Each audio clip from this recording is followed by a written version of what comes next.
Don't give enough.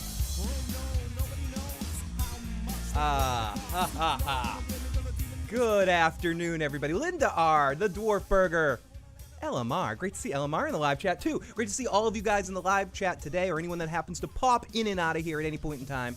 It's a Tuesday afternoon. I'm in between opportunities with my work situation, so I figured, what the hell, why not come on out here and babble to you guys today. I honestly don't have a topic. On half of what causes me not to come out here and talk to you guys, let me shut this damn freaking music off and shut this damn thing. Oh, no one wants to see me in a little hole. Wait, let me stop that right there. It's early. No one wants to see that. And oh God, it looks weird without this here. Okay, there it is. Much better now. But half the time when I don't come out and talk, it's because I like overthink a topic. And when you're somebody that's as annoying as me and can just babble about anything, or not even babble about anything, I should say babble about nothing, because I'm not really going to be talking about anything here today. This is because I don't have anyone else to talk to, so I'm coming out here and babbling to you guys today. I just got my little puppy dog today. It's my my day to get Lotus, so I just went on a 4-mile walk to go get her and bring her back. I put my load of laundry in, and I have an hour to wait for the dryer. So I'm thinking, what the fuck do I do for an hour while I'm waiting for the dryer? I can't leave. There's a rule on my lease that I signed that said no leaving the house when the dryer's on, because it may cause the house to have a schizoid embolism and explode. And I don't want the house to explode, because I want to be able to come out here and talk to you guys every once in a while, or when I have the opportunity to. And if everything explodes, that won't be possible. So I'm here today, but I don't necessarily have anything. So it's going to be one of those me babbling topic things, taking any directions that anybody in the live chat that happens to be joining me this afternoon for this impromptu stream might blow my sail. Blow my sail? I don't know. That makes sense in my head, blow my sail in any direction. Like I'm Link in Wind Waker, blowing through with these big giant eyes and feeling very good. There's something about Wind Waker that I really always loved, and I always have a big appreciation for it. But at the time that Wind Waker came out, a lot of people don't realize, right before that game came out, and it has the cutesy, lovey, Zelda-y kind of graphics, and Lotus. And initially, how they showed off the fact that the GameCube had that kind of power was they created this like little trailer that was more of it almost had a Twilight Princess kind of vibe to the look of it all, with a sword fight between Link and Ganon. And instead of using that as the game that they went to, they scrapped it all when they did the cell shading stuff, which was really good and kind of influenced a generation of other games that did cell shading stuff after that fact, like Zelda games usually do. And no, I'm not going to talk about Zelda for 45 minutes here, but I might. I am going to talk a little bit about The Godfather, and I might use that section that I talk about The Godfather to make a separate video later. But again, I just figured what the hell, I'd come out here and have some I'm just gonna have some afternoon sex with you guys. Linda R. I see Linda R. in the chat. I want to send another huge thank you to Linda R. for my gift basket of deliciousness. Now, it's a fortunate period of time because I had to shut down my P.O. box because of cash flow issues. So you got it in at the right time, like the last P.O. box gift that I'm gonna get for a while before I might just, if anyone else wants to send me something, I'll just have you send it to my address or to a friend's address or something. But anyways, my point is, I'm getting in on the snacks that Linda R. gave to me and was nice enough to send to a few different people, I believe. And I'm getting in on these snacks, and at first I was apprehensive because I didn't know what some of them were, or, I'm getting in there. People that know me in real life know I'm kind of a weird eater. But Linda did a good job. She picked things from my brief description of the things I like to eat, and she gave me a gift basket filled with lots of stuff that I've been enjoying so far. On the top of the list is maybe the best fruit snacks I've ever tasted in my life. Sometimes you have fruit snacks and it tastes like just a piece of rubber with or piece of weird Play-Doh or whatever with some hint, with some fruit essence. No. She sends me this fruit snack. I bite into it. I get sprayed in the face with grape juice. Fucking shit's delicious. So, and then I didn't like it. I didn't like it necessarily, but a friend of mine, I gave a couple bites of these rice cake things that just taste like chicken teriyaki. I mean, they literally taste like you're having a chicken teriyaki meal. So I just wanted to send another special thank you to Linda and say thank you for the wonderful, wonderful gifts. The gummies are next level amazing.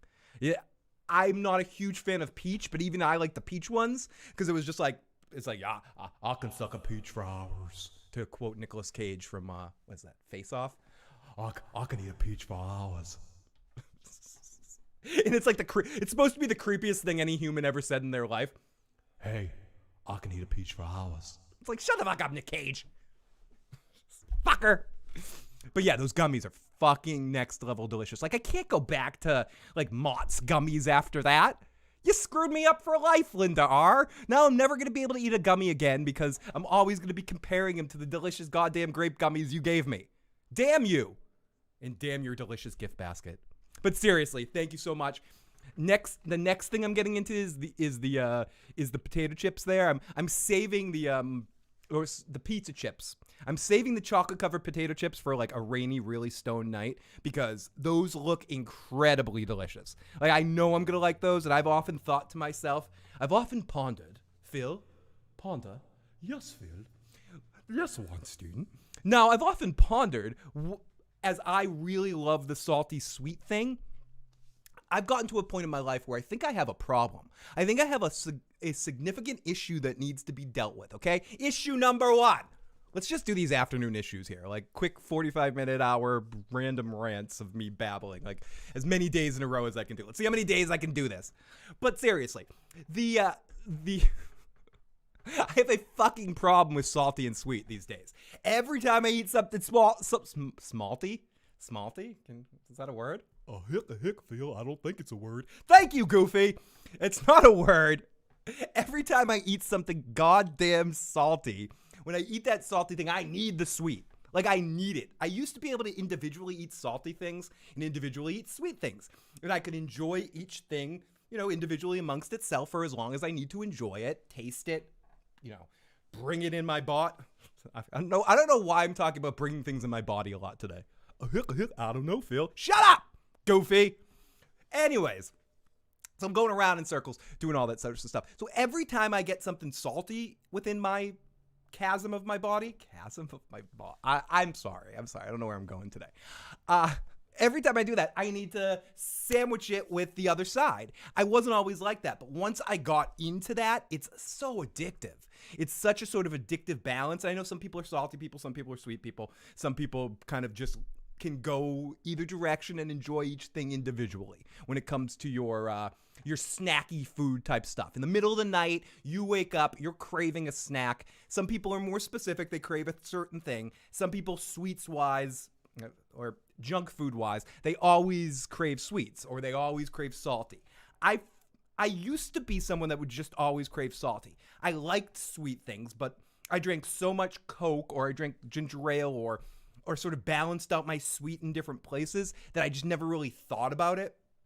I used to mainline orange juice when I was a kid. You know, like go to my kitchen in the middle of the night, open the carton, and just tip and dump the juice inside me. Like, juice, give me juice.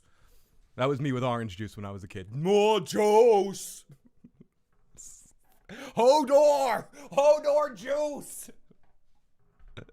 So I would just drink tons and tons of orange juice, apple juice. So I guess I would get my sweet in different places.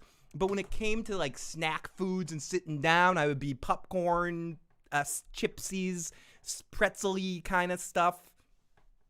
Chipskis. Why can't I just say fucking chips? What is wrong with you that I can't say goddamn chips? Chipskis. Whatever. So, but then I sort of slowly but surely, I'm going to blame pretzel M&Ms. Or just the introduction on all the convenience stores when, well, I guess this stuff has always existed, but my approximation, excuse me while I scratch my nose so it doesn't look like I'm just picking it. Is there any way to scratch your nose without making it look disgusting in some way? I'm like, maybe if I did this, it's like, see, it's on the top. But if I'm like going, it's like, yeah. I mean, no one cares, but really. So, okay, so the salty and sweet thing. So I very much like salty and sweet. Very much. But so, yeah. So once I started eating the pretzel M&Ms or those pretzels covered in chocolate that you get at Whole Foods in the big fucking bin, you know, that you go, oh, well, I want a half a pound of pretzel-covered salt. Pretzel-covered salt. But you know what I mean. And now I'm just fucking addicted to it. Now, every time I think about getting anything salty inside me, I need to top it off with something sweet. Other way around, too. Eat something sweet, need that salty tickle. Tickle pickle. I'm not going to call it the tickle pickle ever again. Don't worry. I also want to mention on this afternoon bullshit, when I do these, or these rant streams, if anyone ever wants to call in, I have a voicemail line. You can do that at 781-990-8509. Again, that's 781-990-8509. So I have major fucking issues. Holy fucking shit. And Derek's like, yes, Phil. Yeah. Yes, Phil. Give us all your address. Yes, Phil. Give us your address. We want to know where you are. Come on, Phil. Come on, Phil. We want to see how weird your Al is, Phil. Should I just start lying to people and say this is just a toy of me? Wait, shut up the voice. Shut up the fucking voice. Let's see in the live motherfucking chat. Who we got here? We got Percy Garcia. I was just going to say that like I'm from Boston. We got fucking Percy Garcia here in the fucking chat. Down in fucking Brooklyn. Brooklyn? Well, that's not Boston. Down in Brookline. Wicked. Dude, Percy Garcia. You have a name that's so made for a Boston dude to say it. It's like I can't help but fucking say it. Sorry, Bridge. I saw you were in there. I'm like cursing every other word. I'm hurting Bridge's ears right now. He's like, Phil, I could listen to this if you didn't say F every other word you say. I'm sorry. But no, I love you, Bridge. Thank you for popping on in there. Topic? Okay, Superman would wreck Flash. Joe's smoking dope. Joe's smoking the dope. Is Joe on here? If you pop into the live stream at any point in time right now, I don't know if it's before Joe's bedtime or after Joe's bedtime. I was theoretically going to do something with Joe today, but my evening tonight got a little hectic, or I have potential plans for the evening, so I wasn't able to catch up with Joe. I'm going to catch up with Joe this coming week on Saturday. And what I think it's very funny that the last thing Joe was on the channel about was that bitch fest about the Superman Batman thing. Because yes, that is part of a longer podcast, and I want to try to do that more, is like take little sections of these, especially with Joe rants, isolate them, and then post them as separate videos so people can watch them out of context and make all sorts of, not that one particularly, but you guys that have been watching us a long time know sometimes Joe can go in some pretty crazy directions. So I want to make sure I save those. My biggest regret for X amount of years that I've been doing this podcast, since 2013, I think it was 2014, one way or another, doing this show, is that I haven't properly logged all of Joe's rants. That, to me, that's like my biggest failure as a YouTube show podcast host. My biggest failing to you, the potential viewers of this nonsense that we do here, is that I haven't had a correct log. I don't have some sort of index that you can go to and see video number 503 28, at the second frame of the Who's a What's It, you can see Joe rant about how he hates Anthony Hopkins and thinks he's overrated. That exists, by the way. That's somewhere. I believe it's on a Vikings live watch video with Joe before we did something else. Like, he was over to do something, and we were doing a Vikings watch, and then we were going to do something afterwards, right afterwards. I forget what it was. And I started talking about Westworld, and he went on a 30-minute rant about how Anthony Hopkins sucks. So, like, I'd love to be able to tell you to go to video number, Vikings season 3, episode 7 recap and watch Joe do that. So my biggest failing for that is of course not giving you those Joe rants easily snack sized. So in this last video with him talking about the Superman versus Batman thing and the Flash, Joe has a major, and I'll send this to him. I won't say it when he's here. Yeah, Joe's fucking scary. But I'll send this to him. I don't care if he sees this. Joe has a major Flash thing. Like, he thinks the Flash can beat anybody. He doesn't accept All-Star Superman, where Superman's just as fast as the Flash. No, the Flash can do it. The Flash will run circles around Superman, throw him back in time, fuck him up. No, Joe. I shouldn't say Joe, because I shouldn't say no to Joe, because as we all know, Joe is always right. So he could just pop up any point in time and just show up in the middle of the show and be like, Phil, don't. See, there it is. I don't know where he is, but he put that up somewhere. And this is him warning me that if I keep talking shit about the Flash, he's gonna be. I got Jiminy Cricket Joe Dirty Locks on my shoulder here, be like, Phil, don't, fucking Phil, shut the fuck up. You're right, LMR. That is the best. Honestly, that's the best thing I've heard all day. And something we're talking about T-shirts when we do After Darks and we do other streams. We talk about like random T-shirts. I think that has to be a T-shirt, Phil. And I wanted to say Phil on it too. Phil, it's never too early for a hole. It has to say with my face on it, because that is the best news I've ever heard in my life. And I agree with that. If we're talking about subjects like, if we're going through that sexy forest, it's never too early for that. That's the best way to start a freaking day, no matter what. I love you, LMR. You're fucking amazing. Oh my goodness, it is I want to send a very super crazy happy birthday to Dwarf Burger Swamp Beard and the lovely Miss J for their the birthday of their kid, who's really freaking awesome. I haven't got a chance to hang out with him in a couple of years, but occasionally Dwarf Burger would come by my house when he was young and bring him by to say hi, and with the puppy and with the big dog and such. So lots of love to Dwarf and the whole family over there, and a huge I can't believe it. I can't believe it's 5. Oh my goodness, fuck, 5, shit. We old, but no, lots of love to you guys in the fam. Hope you're having a good celebration of the birthday. Phil, okay, did you try my snack? Oh, okay. I think I'm way behind. Linda said that a while ago. Yes, I have tried your snacks. I haven't gotten into all of them yet because I'm saving them, as I'm super poor right now and need as much food in the house as possible. But I took my fucking time with those fruit snacks. Oh my God. Like, I ate so many in the night one, and then I realized I was running out of them. I'm like, I got to slow this down. Then I did try some of the chicken teriyaki stuff. It tasted too much like chicken teriyaki for me. And I was like, whoa, this is weird. And in a good weird. And then I gave them to, oh, sorry, Lotus. And then I gave them to my friend who was hungry, who's hanging out here and she was hungry. So I gave her some. She was hungry, so I gave her some. I gave her some of the chicken teriyaki stuff, and she fucking loved them, and like downed them all, like delicious. So far, everything that's been opened has been a hit and been eaten completely. So Linda, you are fucking amazing. Miss Williams, great to see Miss Williams in the live chat. I blush every time I see Miss Williams in the chat, but great to see Miss Williams. Derek, again from in the past. Phil, give us your address. Come on, Phil. You know you want us. If I'm so goofy that I kind of do. I'm like, yeah, what you gonna do? What am I? Who gives a shit about me? Oh, heck, come on, we can make Goofy together. Yes, we can, Goofy.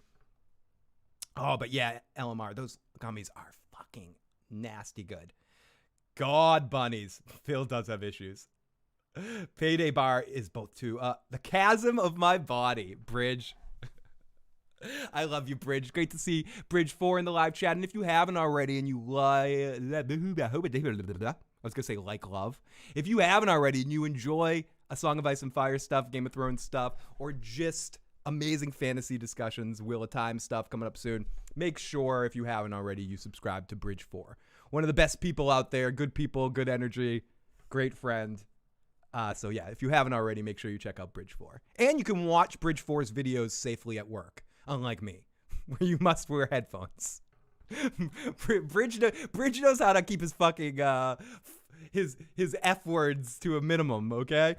But no, absolutely. If you enjoy fantasy type discussions or just a lot of fun, definitely check out Bridge 4. And I have a special announcement. I'm announcing it now. I don't give a fuck, Bridge.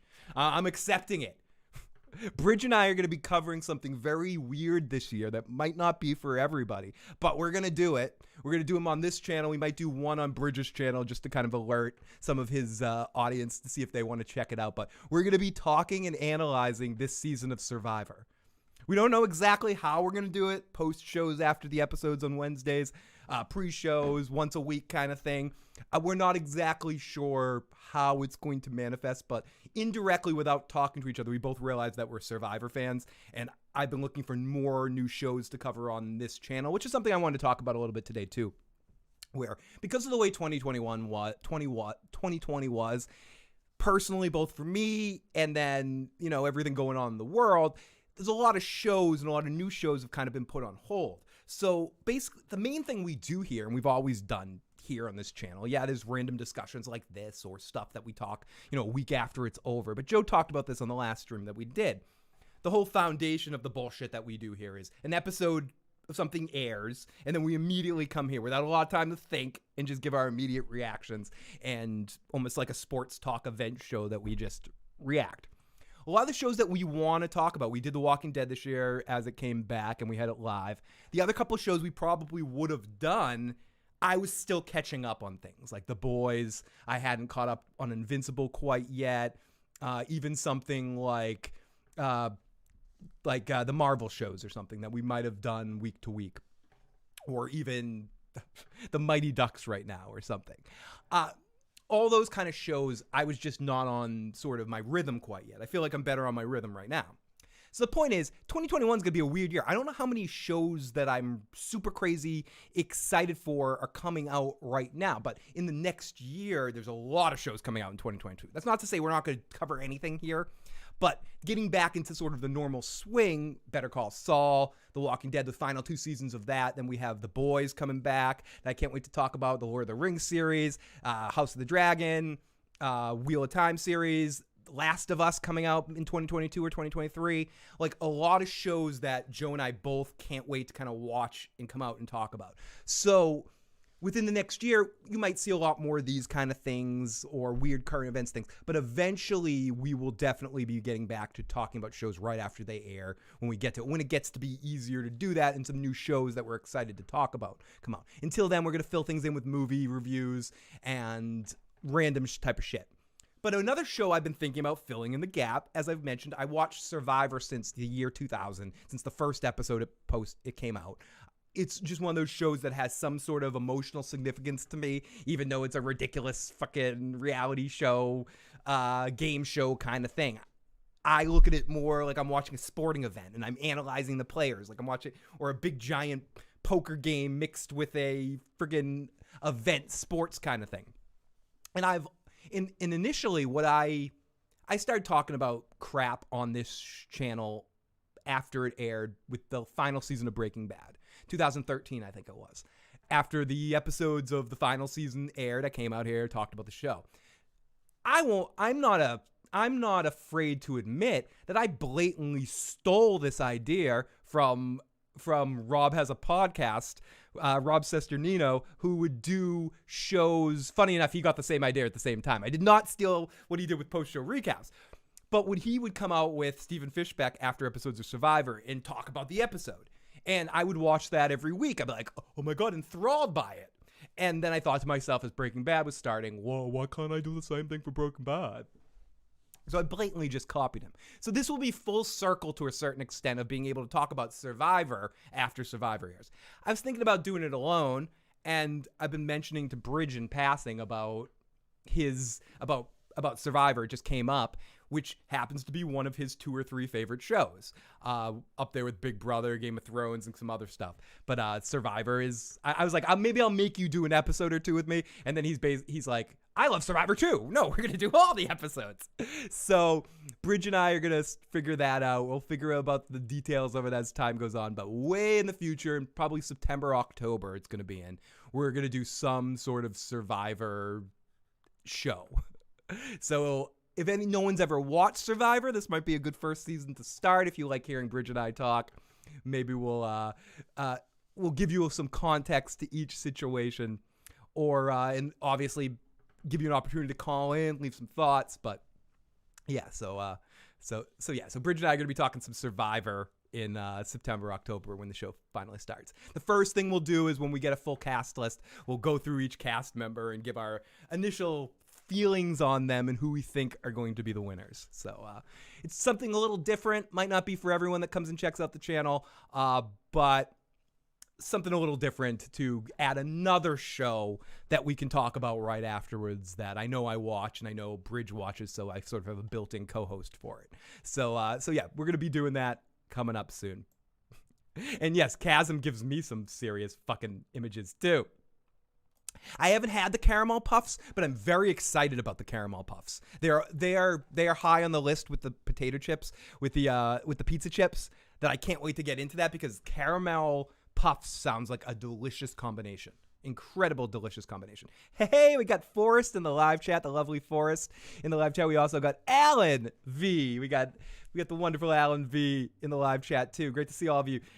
He completely empty inside, especially in the chest. Of course, complete chasm blown out of my body. So weird for me to see you while the sun is shining. It's so weird to do this during the day when I'm still awake, pre any hippie activities. People want to know how annoying I am without hippie activities. This is me normal. I didn't drink. All I had was some lemonade today. Yes, I do have some hippiness right in front of me. I can't wait to enjoy in a moment. But yeah, this is me normal. Or as normal as I get. So yeah, it's bright and sun. It is 12:38 p.m., which is really a weird, awkward time to do this. But as I've mentioned before, as most of what we do on this channel is based around certain shows. So a lot of times I only get to see some of you. Yes, there are a handful of you guys, Alan, Forrest, Linda, Miss Williams, a couple of the more people that are in the chat that I'm not going to mention right now because I don't like any. No, because I'm not going to mention every single person in the chat. But there's some of you guys that have been tuning into Joe and I for a while and watch Joe and I for Joe and I. There's some people that, and these people are just as awesome, that watch when certain shows air. They watch us based around those shows. And sometimes between the time that shows air, a lot of YouTube crap changes. So, for instance, if someone maybe just watched us during Game of Thrones stuff and they haven't heard me talk in like a year, and Invincible came out, right? And then one of those people were searching for Invincible stuff and they found me. And then they said, oh my God, you haven't been live since Game of Thrones ended. Because they're not being told that I go, and that's why a lot of YouTube people are saying this recently. If you subscribe on YouTube, not my audio podcast stuff, and you want to make sure you know when I go live every single time, go to my main page, go to that little stupid bell thing, and click alert of all updates, or all notifications on. Otherwise, they pick and choose when they tell you. They've gone away from something called, the subscriber-based model. Yes, it's still important to have subscribers and make sure you're subscribed. But it's even more important in the YouTube universe thing to make sure you're following, because that's how they know you're engaged, because so many people were buying subscriptions and buying fake people that are coming in and pretending to watch their videos and shit like that. So in a weird way, they did that to make sure that the people subscribed are the people that are following. But it also screwed over a lot of people, and I know myself with certain channels, like a channel like Geek Evolution, for instance. if you haven't checked out Geekvolution and you like superhero content and stuff like that, make sure you check out Geekvolution. Captain Logan is one of the best out there. Superhero rewinds are probably one of the most in-depth breakdowns that you'll ever see on any platform. Right there with Nick from History Buffs, or Oliver Harper, who is another one that really does these like detailed, crazy breakdowns that I'm huge fans of all of those channels. But that's the kind of thing. Let's go continue. But anyways, so with Geekvolution, who does a lot more live streams and stuff, I never know when he goes live anymore. I never get the updates. And I went to his page and I realized I wasn't subscribed to all following, and now I get them all. Like, they'll send them to my phone, they'll send it to my notifications when the channel goes live. Same thing happened with Tony's channel or something. Like, I want to know when he goes live all the time, so I hit the all notifications, or Carmine or Preston or whatever. Like, any of my channels that I like watching and I'm into what they do, I make sure I subscribe to that bell. So yeah, and I know it's a lot of fucking YouTube bullshit, but if you happen to be checking this out and you're like, Phil, I miss you, or Phil, I don't want to, it works the other way too. If you're saying like, I'm done with you, Phil, but I want to show you support by saying subscribe, but I don't want to see you. I don't want to see you unless I go looking. Same place you can say no notifications. So, but yeah, so that's why if you hear a lot of people talking more about that, they've switched the way people find videos. Even down the way you search them is different, and the way that people put titles in, instead of it being like titles based, and it's based around like questions. It's weird. It's strange. It's different. I don't have to go down this fucking rabbit hole, but the point of all this bullshit is, if you want to know when I go live and you're missing my brand of insanity, that's how you make sure you're updated. Excuse me. Hey, we got Linda, we got Forrest. Mr. Stoneheart out for revenge against the phrase. That is me. Kev, are you calling him soulless? He's a fellow Taurus, so he's just like a good soul. I'm the soulless minion. He's saying what the imagery predicts, that I'm soul. Sometimes I feel like I'm without a soul. Sometimes I do. Sometimes I think I'm an evil fucking fucker.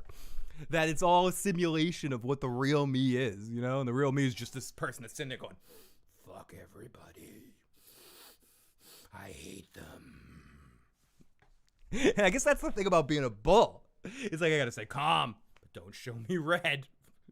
You show me red, I'm charging for that shit fucking face first until I hit my head hard.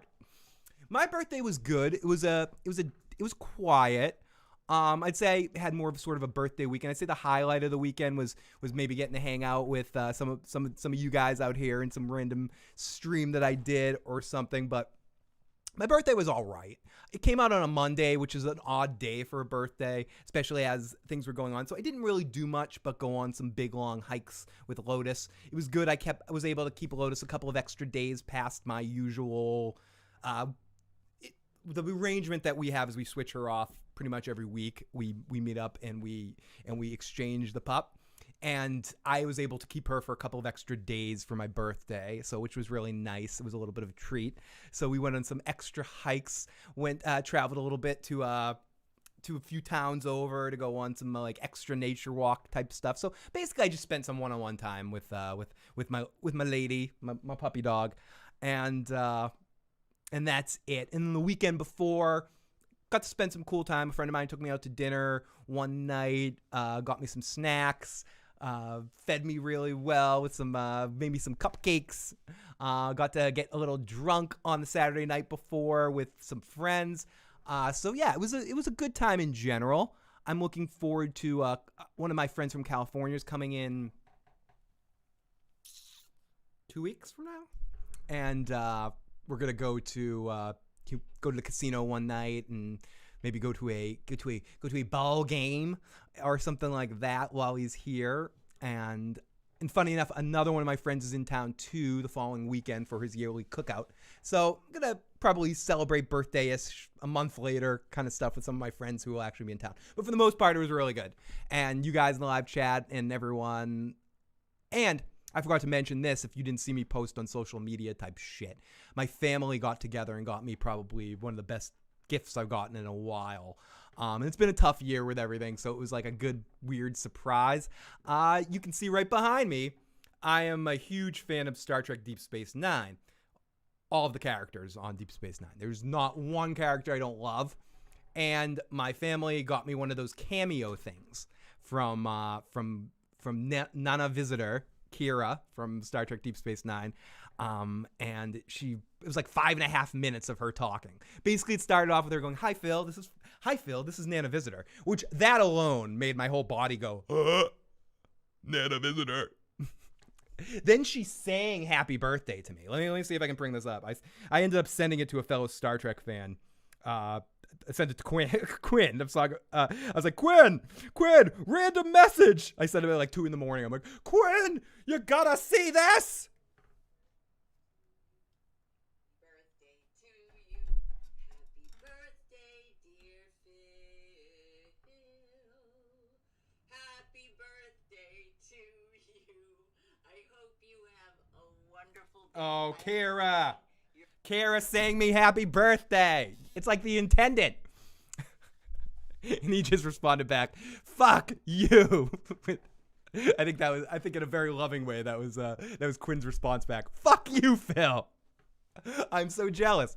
But yeah, and then she talked for like, I don't know. I'd seen a couple of those cameos before. I don't know what my family paid for, but she wished me a happy birthday, sang happy birthday, and then just talk. She's like, oh, I hear you care about Deep Space Nine. Let me tell you a story about Deep Space Nine. And then she just sat back and talked. And it was like 5.5 minutes. You know, those cameo things I've seen are hit or miss. Some stars are like, hi, this is Phil, and I'm wishing Kevin a happy birthday.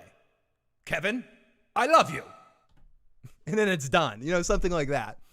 But, you know, she actually took the time, and she, you know, I know she's an actress and blah, blah, blah, blah, blah. And it's a performance. You're being paid for a performance, but she definitely gave her all into it. They picked the right person. I don't know if anyone else from Deep Space Nine or Star Trek's doing that, but she gave it her all. She kept saying my name too. And then she was like looking down. She was like, Phil.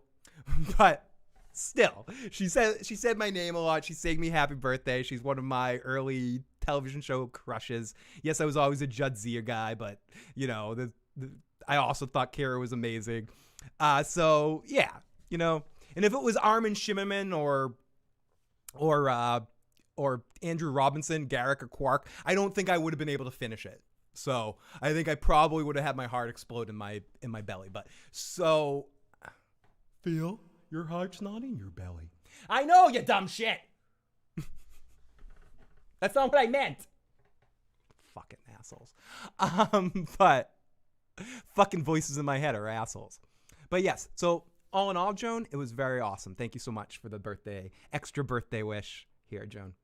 We got the walking fucking David in the live chat right now. Okay, David, I gotta blow up your spot here. Now, I don't know how many of you might be on the tiki-talkie situation on that platform. If you are, or even if you aren't, find the Walking David. I don't know, is your screen name actually the Walking David on that app? I think it is.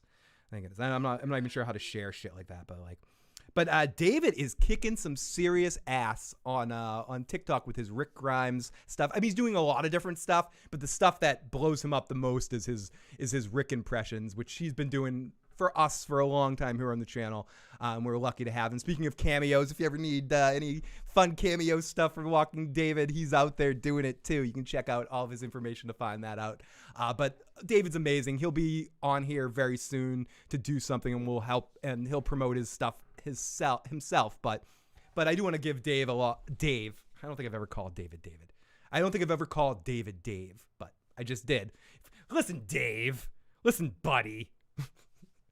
But no, lots of love to David, and so happy that you're finally getting I mean, you've always gotten a lot of respect and love for your impressions and shit, but it's good to see you get the mass respect for them that you deserve with all the attention and like good vibes you're getting doing those impressions. So lots of love to David. Feel free to share your screen name if you're still in the live chat over there. If people want to check out some of the stuff you do, make sure you give a follow to him over there. I'm there too. I only have like 2 drum videos or some shit like that. You can follow me too, but really follow David over there. Me, I'm just going to be basically posting drum videos. So if you want to hear some conga solos or drum solo type stuff, you can do that. In fact, I could just play a drum solo right now. Ah! Oh no, I'm not going to do that. I'm not going to do that. You know why I'm not going to do that? Because I just got up. I got up to play the drum solo. Like, I stood up and just sang drum solo. I don't know if you can see my dog. Where? There she is. She's like, wait. Did you just say drum solo? No, don't do it, Daddy. Oh, wait. I just fucked up my camera. Fucked it up. Maybe in a little bit I'll do it. But yeah. Maybe by the I'm sort of going to start wrapping things up here. As I mentioned, this is just a bit short kind of stream, but I had realized my neighbor isn't downstairs, which usually when I do shows these days, there's someone downstairs, so I can't jump around and be late crazy. I can't or just go and jump and play a drum solo or something. So I'm excited that I have the whole building to myself, so to speak. Oh, God, I love you guys in the chat. Great to see David in the live motherfucking chat. Joan, you're breaking my comment. We got Fandom D Saint in the live chat, too. We got all the old friends popping their heads in today. Thank you so much, Fandom. Awesome stuff. Fandom's been doing some weekly stuff with DJ11 on DJ11's channel. If you guys haven't checked that out, make sure you check that out. It's good to see David on a weekly podcast getting to talk and shit. Love you, David. And if you haven't, make sure you all... people are like, who's David? Fandom. Fandom DC, I'm sorry. And if you haven't, and you love reaction videos, make sure you check out Fandom DC too. Okay, enough of the Santa Claus from Miracle on 34th Street here. Was that what I'm doing? That's my Santa Claus bit. Oh yeah, you want a better person about Game of Thrones? Make sure you check out Bridge. You want to watch someone talk? You watching the Mayor of? I was gonna say, fucking Easttown, right? Is that I was gonna say Eastwood, like Tony always says. Make sure you check out LMR tonight. You guys are live tonight, right? LMR. Tony and LMR will be live tonight around 8 p.m. to talk about the most recent episode and their predictions and thoughts about the finale. So if you're watching the Mayor of Easttown, make sure you're checking out Tony, the Lady and Dawn's podcast. So, okay, there we go. I did all my Santa Clausness in the live chat today. Oh, yeah, and make sure you're subscribed to me and help spread the word. Keep blah, blah, blah. Yeah, me. Yeah, me. So here we go. Great to see everyone in the chat. You guys are fucking amazing. I sat down and I relogged into my Amazon and I'm getting ready to start to watch The Expanse. I think I'm going to watch episode 1 tonight. Episode fucking 1 tonight, Jesse. Enough of this shit. Enough of these fucking people that love this show that telling me how awesome it is. Enough of this shit. It's time to watch. I went to go watch it last night and somehow I ended up watching The Godfather. I don't know how that happened. But I thought to myself, I'm gonna go watch. Start watching The Expanse right now. I've heard so many great things. I'm very excited for this. Next thing I know, I'm halfway through Godfather 2, and I don't know how it happened, but it happened. And I have a Sicilian message for all of you. Jaime Lannister sleeps with the fishes. Okay. Great to see you. Hello, all of you guys. I'm way behind in the chat. I'm catching up right now. Amazon. Phil should have a weekly segment called Laundry Time Issues. That's not a bad show idea. I'm trying to, or top title for this particular thing, because I do want to kind of do a daily afternoon something, come out here and babble to you guys. I've been talking about that for years, like daily issues or something, ended up, work obviously gets in the way, but and sometimes in some stretches if I'm working, but right now as I'm, I had a little falling out with my particular job and now I'm sort of in between work opportunities while I'm sort of building a schedule right now with odd jobs. I'm going to see the last week or so I visit a friend's cat once a week that has a senior cat and feed them special food. I'm going to start mowing this dude's lawn. I'm going to start walking 2 of my friends' dogs and driving one of them that doesn't have a license and hates fucking Uber to work every day because I might be moving into the same, like when I'm going to be moving close to these people. So I will be, do some taxi service. I also walk another friend's dog. I'm also on the fucking Rover app, and I just got my first work for taking care of some senior cats over fucking the holiday this weekend. So I'm trying to fit in sort of while I'm still applying for other jobs and shit like that. So my kind of juggling act right now is trying to figure out enough odd jobs to kind of promote being able to be creative. Yeah. And then my children's entertaining job, which I go to daycares and elementary schools and I do a one-man drum show for kids. That's coming back in the summer too. We got our first couple of bookings. So I'm going to try to like fill in all those spots. And in the free time that I have on days I have off during the day, or I have even an hour and a half somewhere, I'm going to try to start doing more of these afternoon kind of things. Or as I've mentioned earlier today, a lot of times I stress myself out about coming out here because obviously when I don't have a topic, I can't talk, right? I think if anything is proved by today that without a topic, without a show to discuss, I'm just going to sit here like this. Yeah. What do we talk about? Yeah. I talk so much. I mention this all the time. I talk so much that when I stop for a second, I feel uncomfortable. Or I talk so much in this context, I feel like my silence is way too loud. So if I go,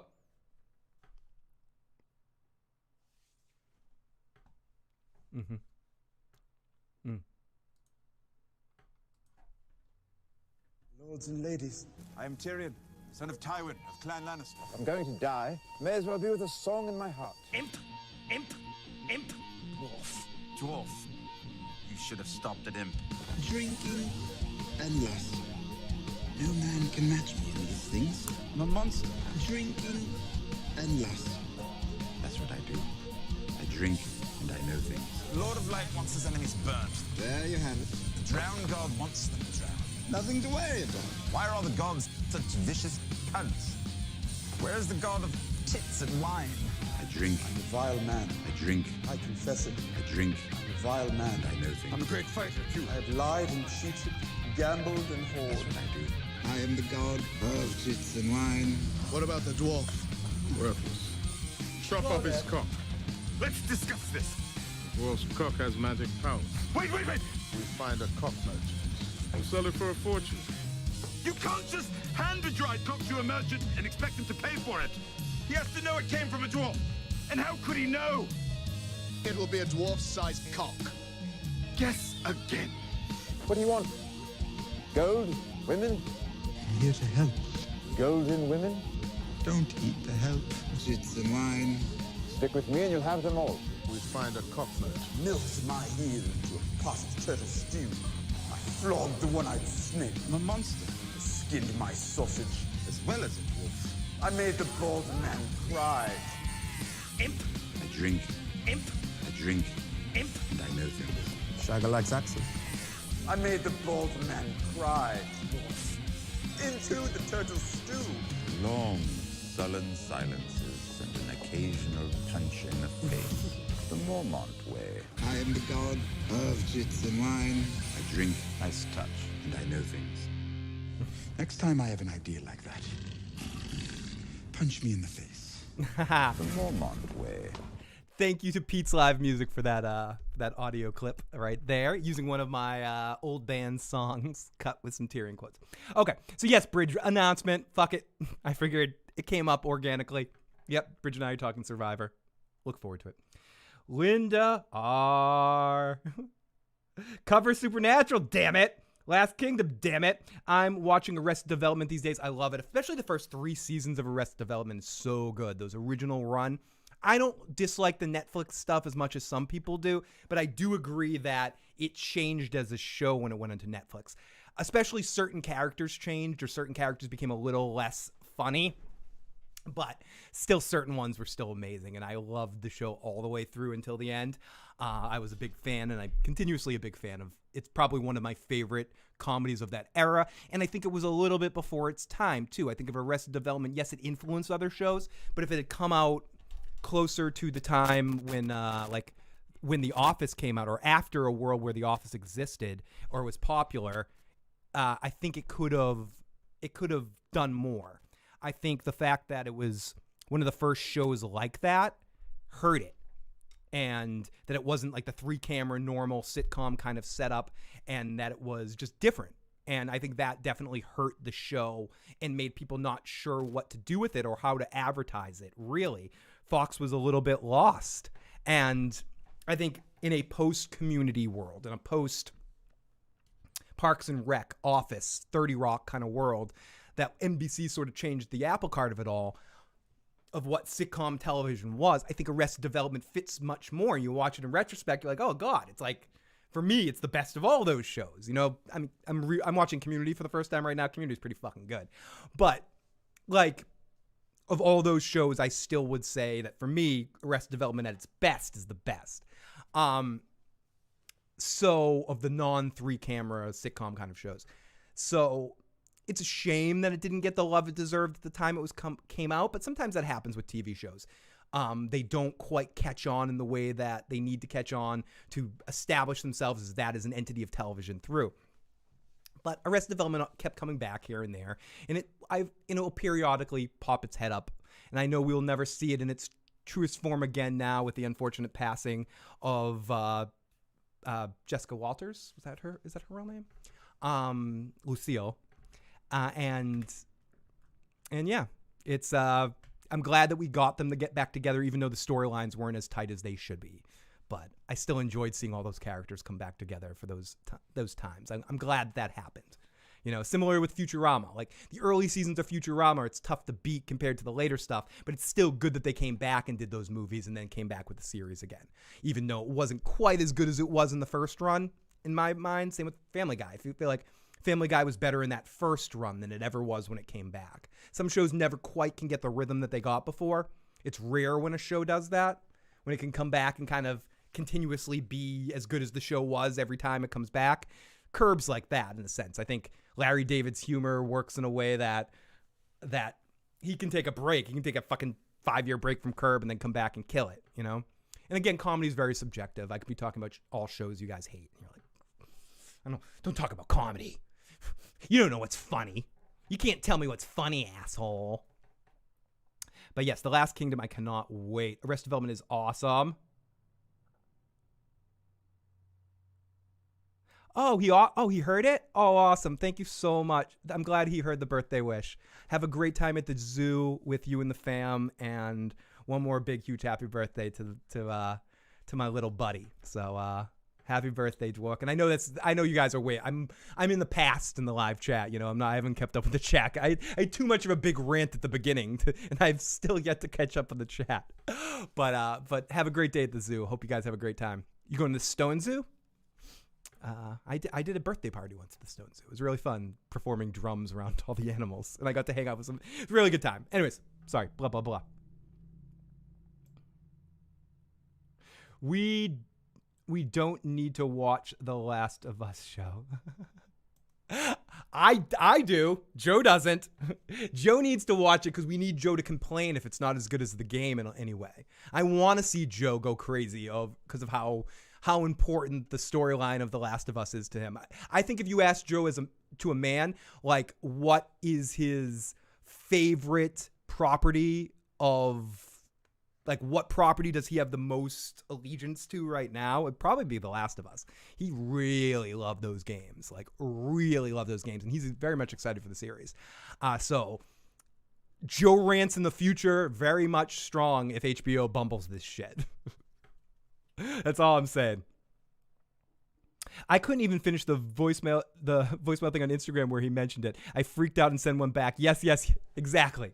I started to record Bridge a message like, maybe we'll talk about Survivor. And like, he cut off. He's like, Phil, Survivor. So yes, we're excited. I tried watching it twice before. It's not that I didn't like it. I just kept forgetting about it. I'm watching 7 or 8 episodes a night, almost done. A great show. I'm so jealous of you, Forrest. Enjoy it. Enjoy the run. Back had to eat lunch. It's the one. Back had to eat lunch. Only thing that sucks about live. It is true. It is true that you got to go run and get stuff done. It's like, I'm live. You're going to miss it. I will promise you one thing, though. With these, I might end up taking these down at some point and cut pieces of them out to put in different places, but I'll at least keep this up for 24 hours. So anyone wants to check out any part that they may have missed, because I know these are afternoons, these are lunch times. For the most part, I know people are watching all over the world, or might check in, or I have friends that check in here from all over the world. So this might not be daytime. It's not 1:05 p.m. to every single person out there. But if this is an afternoon sort of thing and you missed any of it and you want to hear more of this babblery and catch up with the chat and see if I hit your question in the chat, I'll definitely keep this up for at least 24 hours and probably keep it up. But I can't keep it up. I'm over 40, so I can't keep this thing up. It's 6:38 p.m. Oh, Merle Davis. I just woke Merle up. It's early in the morning for Merle. Great to see Merle. Thank you so much for the birthday gift, Merle. Incredible. I ended up getting... Merle was kind enough to send me some PlayStation funds, and I ended up couldn't decide what game I wanted, so I ended up signing up for the PlayStation Now for a couple of months so I can play like a bunch of random games and stream them and stuff. So right now I'm replaying some of the Arkham games and having a great time thanks to you, Merle. So Merle, thank you so much, buddy, for the amazing birthday gift. You are incredible, dude. Thank you. We got Nicholas in the live chat too. Great to see Nicholas. I'm sorry I couldn't stick around for any more Walking Dead after Rick got it so fucking bad. I assume it hasn't improved. Not really. There's some episodes here and there, and you don't have to apologize. Like, we didn't really stick around for The Walking Dead, and none of the Walking Dead fans stuck around for us either. Like, you're going to talk this way about our show. We're done. So we ended up losing a lot of people with The Walking Dead stuff because we lost the fans and then people that were just like, I can given up on this fucking shit show. There's only so many times you could hear Joe say knife to the back of the head. But no, it got a little better here and there. It has some arcs and some moments that are all right. Negan ended up being a very interesting character to a certain extent towards the end. And in this final season, I think it was the best season since season 5 or 6 or something. I enjoyed some parts of season 10, the first half especially, the way the Whispers arc ended. But it's still full of shit. And we almost stopped doing it all together. If they didn't announce the final season being season 11, or next year, season 10 or season 11, whichever one is, we probably would have talked about it like once or twice a year. But with it being the final season, we're going to do the whole run. We're going to do the last 24 episodes like it's a prison sentence and then just be done. then just cast that out, see if we can make it. So there's 24 episodes left of The Walking Dead. And Joe's going to be without me for I think 12 of those because he works every other Sunday. Unless he switches his jobs and gets weekends off. But initially, him and I are going to get through those final 12 episodes. And hopefully when Rick returns, which it looks like he's going to, things are going to get a little bit better in this final run. Hopefully they end this show strong. I don't know about it. It's going to be fun to watch it sink, though. Thank you everyone in the live chat for the happy belated birthday. Cupcakes. I know how it goes. My birthday was kind of mess, says Merle. Well, I'm way behind in the chat. Hey, Phil. It is Tony Pajamas! Sorry, I feel like Kermit the Frog every time I read Tony Pajamas' name. Hey, Phil. Wanted to hop on chat real quick on my lunch break. Hope you have a good stream. Please do a Buffy stream. Have you ever watched Angel? I have not watched all of Angel yet, but I have watched Buffy in somewhere on this channel, way the fuck back a couple of years ago, is a Buffy stream that I did by myself talking about the whole series. Email me, Tony Pajamas, igotissuesman@gmail.com. Again, that's igotissuesman@gmail.com. Or theissuesguy@gmail.com. Either one works. You can see that in the description box below. Email me. Remind me about that, and I'll find it and send you the link, just in case it's difficult to find. But I did do a Buffy stream. I said in it I'd be doing an Angel stream at some point. I never got a chance to watch all of Angel yet. I'm still going to watch it at some point. I've watched like part of the first season. I like it. It ended up all the episodes got taken off the streaming platform I was watching it on at the time, and then I couldn't find Angel anywhere. But I love Buffy and Angel, especially Buffy. I'm more of a Buffy and Spike person, spoiler alert, but that's beside the point. But yeah, I actually did do a Buffy stream that exists somewhere, and I will send you that link, Tony Pajamas. Make sure you send me a message. Twitter works as well, too, if you follow me on there. Any of the spots in which you follow me or can find me, send me a message, and I will make sure you get that Buffy stream. Love Buffy. Mr. Muhammad, Toast to Muhammad. Great to see you, buddy. Thank you. Thank you so much, all of you guys. I came from James Master, and it was really cheap and really detailed. He went all out. Oh, awesome. Lady Danish. Phil, random question. Have you watched the Trailer Park Boys? No, I have not. I watched it's random. I've watched like 5 minutes of the Trailer Park Boys cartoon, but I never actually watched the show itself. But I will check it out at some point in time. I definitely will. I'm looking for more stuff, especially comedy stuff. I'm always in the mood for something more lighthearted to have on while I'm doing shit around the house, or while I have while I'm eating. When I tend to not watch, like, so random. I tend to not watch serious dramas or anything that's of importance, that I have to pay attention to every moment of it while I'm eating. I tend to enjoy watching comedies or random cartoons or something. I do love Garrick. He's my favorite. I'm trying to zip through Eric fucking Nolan in the live chat. Eric, I know I wasn't in touch. You reached out to me or were saying how you were available. I didn't reach out to you this week because I've been fucking hectic as hell. But one of these days, very, very sooner rather than later. And I saw you did something recently. If you want to hear more about Eric's journey, you can check that out on you can share the link to that or talk about that in the description box. But follow Eric on Instagram. You can see all of Eric's adventures, whether it be on the set of Vikings, set of Game of Thrones, the Vikings sequel series that's coming out, I believe. I saw you post something about that too, or it's some of his live music. Eric is one of the most talented fuckers I've ever seen. So definitely make sure you're following Eric. And one of these days, sooner rather than later, we'll have Eric on to talk about his Game of Thrones experience, his Vikings experience, and just shoot the shit with Eric because he's good people. So lots of love, Eric. Great to see OTDA in the chat too. Hope you're well. Nicholas, The Expanse is amazing. Phil, you're gaining some steam. Phil, you're gonna lose your sci-fi card if you don't watch The Expanse now. Phil, your mic's been muted this whole time. Shut up, Kev. You know what's funny about that? I have done a stream like that. I want to say it was the second or third stream I ever did. I talked for like 3 hours like this.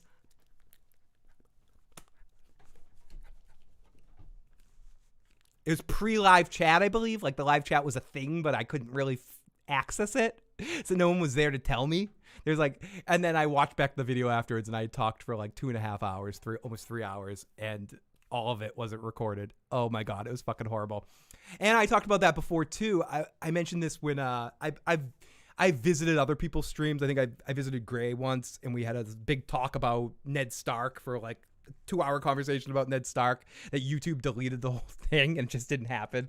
So I've been in that situation before many a time where I've recorded something. I think I joined this I forget what they were called, but these guys contacted me over Twitter to go on their podcast and talk about a movie.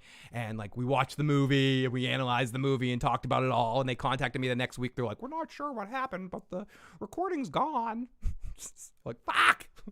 Can we do that again? I'm like, what? We tried, but it just didn't work. Cheers to Geordie the Jedi. Fuck you, Bridge. I read it again. Love you, buddy. Dan. Good to see Dan in the live chat too. See, this is why I like doing these random afternoon streams because I get to see faces I haven't seen in a long time. And as I mentioned one more time, make sure if you haven't already and you're like, Phil, I don't see when you go live anymore. What the fuck? Make sure you sign up on my main YouTube page, be notified of all notifications. Right now, of all the subscribers, there's something like only 9%, 9.8%, which is relatively normal, get alerted of all notifications because we can actually see that shit now. So, and that's of like, of people that are active. It also tells you how many people are active of your subscribers. That's of like the active group that actually still engage and watch my videos. So of all those folks that still do that, only 8% of you or 9% of you are doing. They say you should get, hopefully it's up to 12 or something. So if everyone can kind of do that, we can jack that up to maybe at least 10% or something, which doesn't seem like a lot. If people are watching, that'd be extremely helpful. So if anyone's checking this out at any point in time and they want to make sure they're alerted, go to my channel page and sign up for all notifications. If you need to know how to do that, it's that bell thing. Click on it, and I believe it's the top setting that says notified of all. But good to see you, Dan. Thank you so much for checking this out. Phil, I was doing some cardio right there. I crept in the shadows. Great to see you, Jordy the Jedi. A dwarf's cock has magic powers as I'm catching up, as I know I'm starting to catch up to the stream. We could use a fortune. He's jumping around like that. It's only a matter of time before he took a symbol to the head. Or I went through the floor. Funny quick story. I used to sing for rock and roll. I still do, but now I play drums and sing, so I'm not jumping around like an idiot on stage. So I would jump around like an idiot on stage while I was in. My cousin Craig might be listening right now, who's my guitar player in my current band and my old guitar player in my guitar player in my former band as well, because he's getting his second shot today, and I know he's a little out of it and was hoping we were doing a Sopranos stream. So not doing a Sopranos, but hopefully you're popping in and checking this out at some point, Craig. But either way, so we're at a practice, not even a fucking show, a fucking practice, and I'm jumping around like an idiot, and we're at the end of this song called Motion, which I actually have the song right here just for argument's sake of like, where is it? Play the fucking song, Phil. What the fuck, you fucking asshole? Do it. So just to kind of show you what kind of heavy song it is. Oh, well, my audio's not working. What the fuck? It's like this kind of song. Yeah.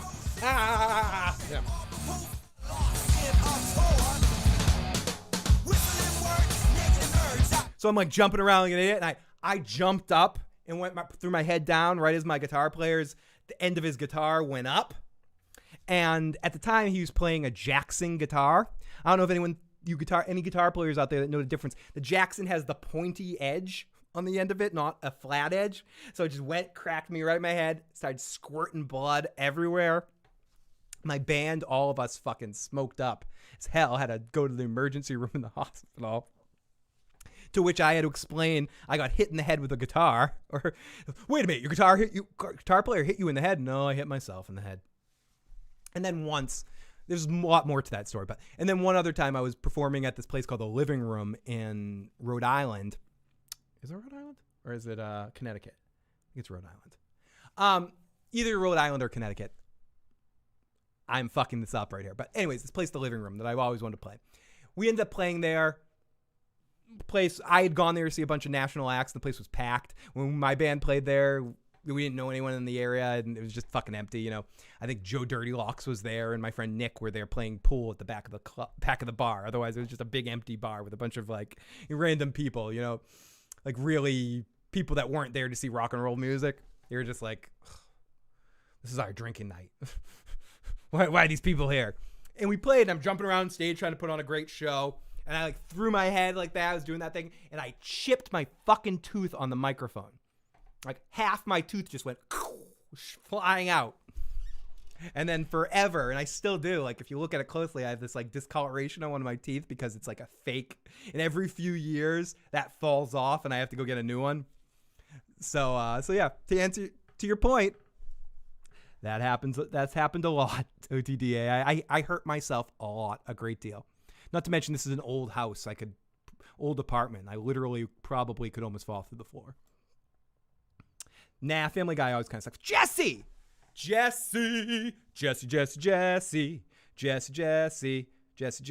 Oh, I just saw something in the live chat. Give me a second here.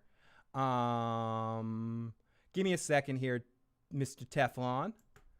I can definitely get you in here. I just have to create a quick Zoom call here while I'm simultaneously doing. I guess I'm going to be on a little bit longer here. So let's get Tony on here if he's still in the chat at the end here. I know I have a new meeting. Start it. New meeting. Complete computer audio. Push this one over here. Sorry, I'm simultaneously doing this. Let's see. Get back to the future. Jesse, super chat donation. I'm going to spin the fucking wheel for you. Let me do this while I'm setting this up. Quick spin the wheel for Jesse. Thank you so much for that super chat donation, Jesse. You're fucking incredible. Let me do this. Stop my video. How do I fucking invite someone here? Damn it. How do I invite you? And copy link invitation. Okay, 1 second. I'm almost there. Sorry for the simultaneous talking, but it's worth it to get Tony in here. Let's see. Let's see. Scroll down here. Post that in there. If you are around and want to jump in, Tony, absolutely more than fucking welcome. So here we go. And I might... Okay. So let me see what that landed on. It landed on fucking drum solo. So I guess I have to now. Here you go. Lotus is in the other room. Let's play a drum fun. Hopefully this isn't too loud or any too bad. Here we go. Whoops.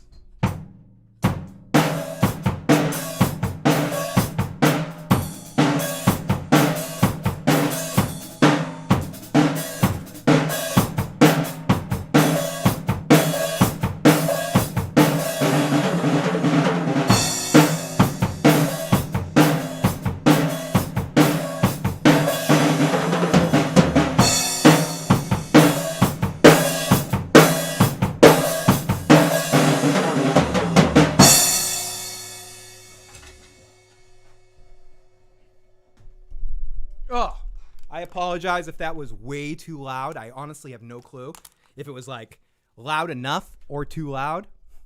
So if it was too loud, I highly apologize for that eventuality. But thank you so much for the super chat donation, Jesse. Don't let that dissuade you. Don't let the fact that I just beat a drum set way too loudly dissuade you from making super chat donations. But I do very much appreciate that. Thank you. Phil, just make sure you give Joe some blunts before the show. Lots of blunts before the show. Tons of them. There's a new boxing game coming out called Esports Boxing. Is anyone going to watch Snowfall? Link me. Absolutely. I got Tony. I'm almost caught up with the chat here. Holy shit. My schedule's a lot freer, brother. Anytime, just reach out. Oh, perfect, Eric. That's fucking awesome, Eric. Like, honestly, we just got to figure out the timing. Like one afternoon like this or something like that. I'll message you on Instagram and we'll figure out a schedule sometime before the end of the summer, just so we not to be like, oh, we got to do it next week or something. But sometime before the end of the summer, we'll get you on and we'll go through your journey. I know you just did another cast like that too, but I even want to just shoot the shit with you and have some fun, take some chat questions. So everyone, you can start thinking about that now. If you have any questions for a extra on Game of Thrones, for one of the wildlings, for one of the fucking free folk, like I was joking about it to a friend of mine, like Eric is he's not just, I don't want to blow Eric's spot up here. He's not just like an extra that's in the background, one of the wild. There's moments in Game of Thrones where the camera just lingers on him, partially because he's like right on Tormund's back. He's like one of Tormund's number one guys. He's like the Bob from Batman. I'm your number one guy. So he's like always like right on his shoulder. I think it might be one of the Lady Mormont speeches where they just like focus on your reaction for a while. Was it that, or was it maybe the Battle of the Bastards? Like there's a couple of moments where I'm literally watching the screen. I'm like, fuck, Eric's like a featured player right now. He's not just a fucking extra. So I look forward to actually finally touching base with you at some point in time. Too much wood. It's funny. I have a Facebook group, and like you have to like set a question. I just asked, how much wood could a woodchuck chuck if a woodchuck could chuck wood? But okay. But yes, Eric, 100% buddy. We're gonna get you on at. I'm gonna get you on at some point in time. It's like we've been talking about that for literally 7.5 years. So I probably need to get you on before House of the Dragon starts, just in case. Just in case I want to set it up on that kind of situation. But it is going to be awesome to get a chance to have an opportunity to talk with you. So let me hide this video right here so I can bring my guest in. And here we go. His name is not Matt. His name is Tony Teflon. But we got Tony Teflon setting up here. I'll give Tony a moment to set up, and then we'll bring him in, and I'll have Tony take over for a second while I run downstairs and switch my laundry. It's gonna be the goal here, but just putting in these headphones. That's all. No worries, Tony. I'm just right. I'm still setting your camera, so let's see. Let's do this one right here. Just for the purposes of right now, everyone, we're gonna pretend Tony Teflon's name is Matt. Just because I don't have the Tony Teflon selection going on. That's fine. I like the name Matt. I have a really good friend named Matt, so Yeah, that's fine with me being Matt for the day. Exactly. Let me actually I might have. Oh, there we go. I have it actually. It's a Game of Thrones one. I got you and your Stannis thing. So let me touch this off right here. Oh, there we go. He's been magically transformed to Tony Teflon. So do you have the day off of work today, Tone? So I might as well have had the day off because I started at 7. I got done at 11:30. So I mean, shouldn't even have to go in for a day like that. Dude, you know yeah, what I mean? yeah, exactly. Now, Like, what's the sense of that? What's the sense of really going at 7 and being done at 11:30? You know, so I don't even know why they had me go in, but I said, fuck it, 11:30, I'm done. I ran out of that motherfucker before they realized they fucked up. And that was it. And I seen you were streaming. So I jumped. I said, let me jump on it. Cause I'm out. I said, fuck it, I'm out. It's hot outside. I'm gonna drink a beer. It's 5 o'clock somewhere. oh yeah, So, it's fucking 5 o'clock somewhere. And yeah, I was gonna come on I'm doing laundry, and I was just like, fuck it, I'll come on for a little bit today because I know you guys are going on tonight at 8. You and LMR are going on tonight at 8 p.m. I was already up because I think LMR is in the chat right now as well. I gotta make a thumbnail for that. Actually, I haven't even done that. I had to make a thumbnail. I won't keep you too long here. I whip together my thumbnails. I have like now that I know what I'm doing. Like I just keep the same like template, and I just remove one picture, add another picture, and it's done, and that's it. So, once I create that template for my thumbnails, and I have one that I use for LMR and our live stream. I just really just change the picture and leave the words and everything else the same. Perfect. So now I got really not a problem. Now I got you all set. Okay, perfect. So I'm finishing up the live chat here as I was way behind. Let's catch up a little bit. Whether Johnny Indie Boots was streaming, LMR, Forrest, I hate laundry, but it's better while listening to a stream. We're glad to be here. Is that Tommy Lee? Oh, you guys heard the drums. So the drums was not too loud. Thank you. I'm glad it wasn't too loud. And no, it was not Tommy Lee. Although I wouldn't mind, I wouldn't mind going some of the places where Tommy Lee went. You know, he had. Yeah, me too. He had some great adventures. Who is it that's playing him in a movie? They're doing like a Tommy Lee and. There is, and Pam Anderson, and she's in it too. I could see it in my head, like who's playing them both. Who was it? And I know so there was some controversy about the girl who was playing her. I mean, listen, is anyone going to be able to play Pam Anderson and look like her? No, there's no one who looks like her. Like she's a one of a kind beauty. You know what I mean? Oh, it's Sebastian Stan that's playing him. Bucky's playing him, and is he really? And Lily James is playing him. Let's see if I can. I'm sure that will make Alicia very happy. I know, seeing him in the Tommy Lee outfit. I want to say maybe she shared something. Phil will sing "I'm a Sweet Transvestite from Transsexual" from Rocky Horror Show. Hey, if I get the right super chat donation and we need to turn this into a karaoke stream, I'll sing whatever the fuck you want me to. I don't give a fuck. You know, the first time I seen the Rocky Horror Show, I think I went to see that. I was in, I think, 8th grade, and I went to go see that. And I remember it was a bunch of girls. This one girl I liked named Stacy Siegel, and she was Jewish, and she didn't like people knowing she was Jewish, so she used to tell people her last name was Siegel. and so I was like, "You're Siegel, you just." That's not like thinking Siegel. I was like, "Oh, damn Siegel, what are you talking about?" So she was going with a bunch of her friends, and I remember, and she was like, "Oh, blah blah, you want to come?" So I thought it was like, kind of like a date or something like that. Then I get there and there's like, 8 other people there. And I'm like, 9 people. So what the hell is going on? So I go in there and they're like, "Where's your stuff?" And I'm like, "What do you mean, where's my stuff?" It's like, "You have to bring stuff." I was like, "It's a fucking movie theater. I'll buy popcorn when I get there." She's like, "No, you got to bring things." And I'm like, I had no idea, what's going on in this situation. You have to go at 12 o'clock at night to go there. So just to go. So I go inside the movie theater. It just so happens this guy, older kid from around my way, Pete Grandy, he was there, and it seemed like he was like a celebrity there. Like everyone knew him. Like he goes every week. So I was like, "All right, Pete's got my back. I'm here with Pete." Blah blah. And the weird thing about it was that they had actors that were acting out the whole thing on stage. On stage, right? Yep.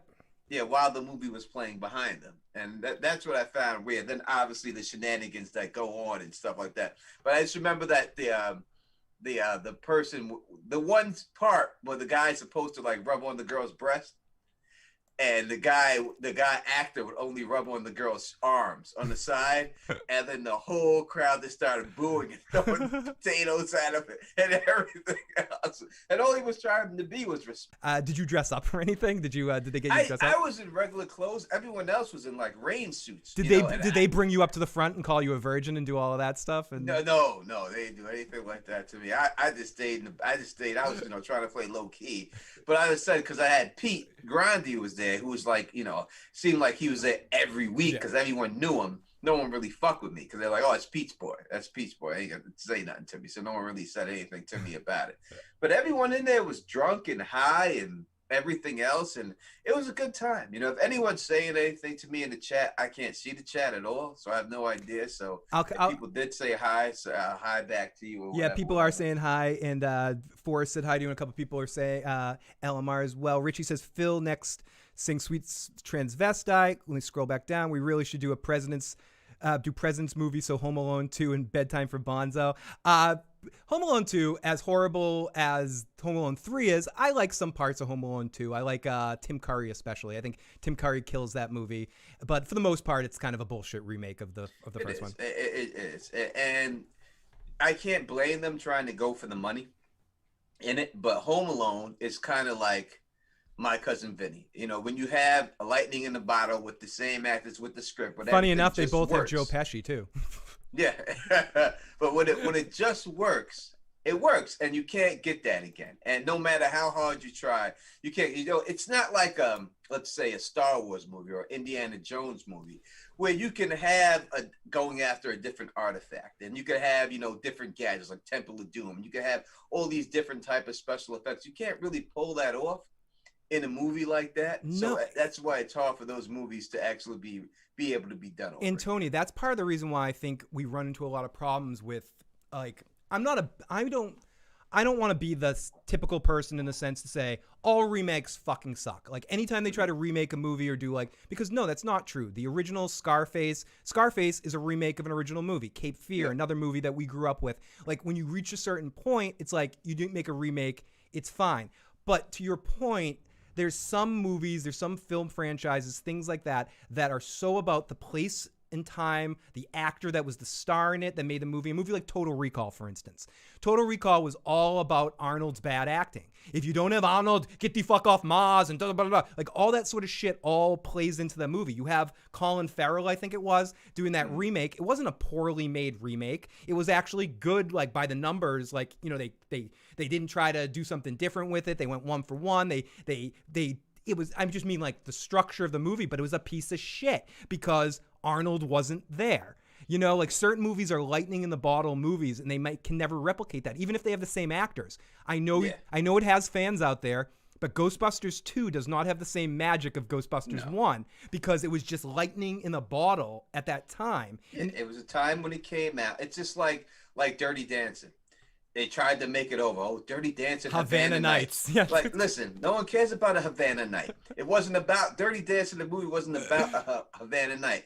It was about Johnny a and young Davey, girl coming into her own as a woman during this one vacation that she stayed with her father and family at this vacation. That's what it is about, and the time period of it's about. And the dancing is just a way of her finding herself. And she used that, you know what I mean? So you can't reduplicate that. That's done. No one cares about what's going on in Havana. All right, we don't care about those nights there. It was just about that one simple situation. It don't work without, Patrick Swayze, Jennifer Grey, Jerry Arbor. Yeah. Rest in peace, Jerry. Rest in peace, Jerry. He was a great actor who doesn't get the credit he deserves for all the great stuff he actually pulled off and stuff. Especially in theater when he did theater, and then Law and Order. Like if it wasn't for him, Law and Order probably wouldn't have been a success because him and that dude that played the lawyer, they were like the two star. Sam. I forgot Sam. What Sam something? Yeah, the main lawyer guy. Yeah, there were other people that popped in here and there, but really, the consistency through the series, they replaced a lot of the secondary parts. That was my favorite show on television, Law and Order, until The Sopranos came out. Because once The Sopranos came out, I couldn't watch Law and Order anymore because there was no cursing in it. It wasn't real enough for me. Mm-hmm. And that's what The Sopranos did. Once that dropped, like, I love Lorno. I watched every episode, but then I tried to go back and watch it, and I'm like, it's not realistic anymore. Let alone forget ruined it. The Sopranos ruined everything. And then I would say, if there was any hope left of anything, The Wire dug a knife into the dead corpse. Because what The Wire is, and we'll talk about The Wire different times, it's a lot of things. But one thing The Wire does amazingly is to me, it makes shows like Law and Order or any traditional cops and robber kind of show or crime of the week show obsolete, because it actually, instead of showing you this like fictitious television show version of it, it actually shows you all of it. It doesn't just show you the cop side. It shows you the criminal side. It shows you the law.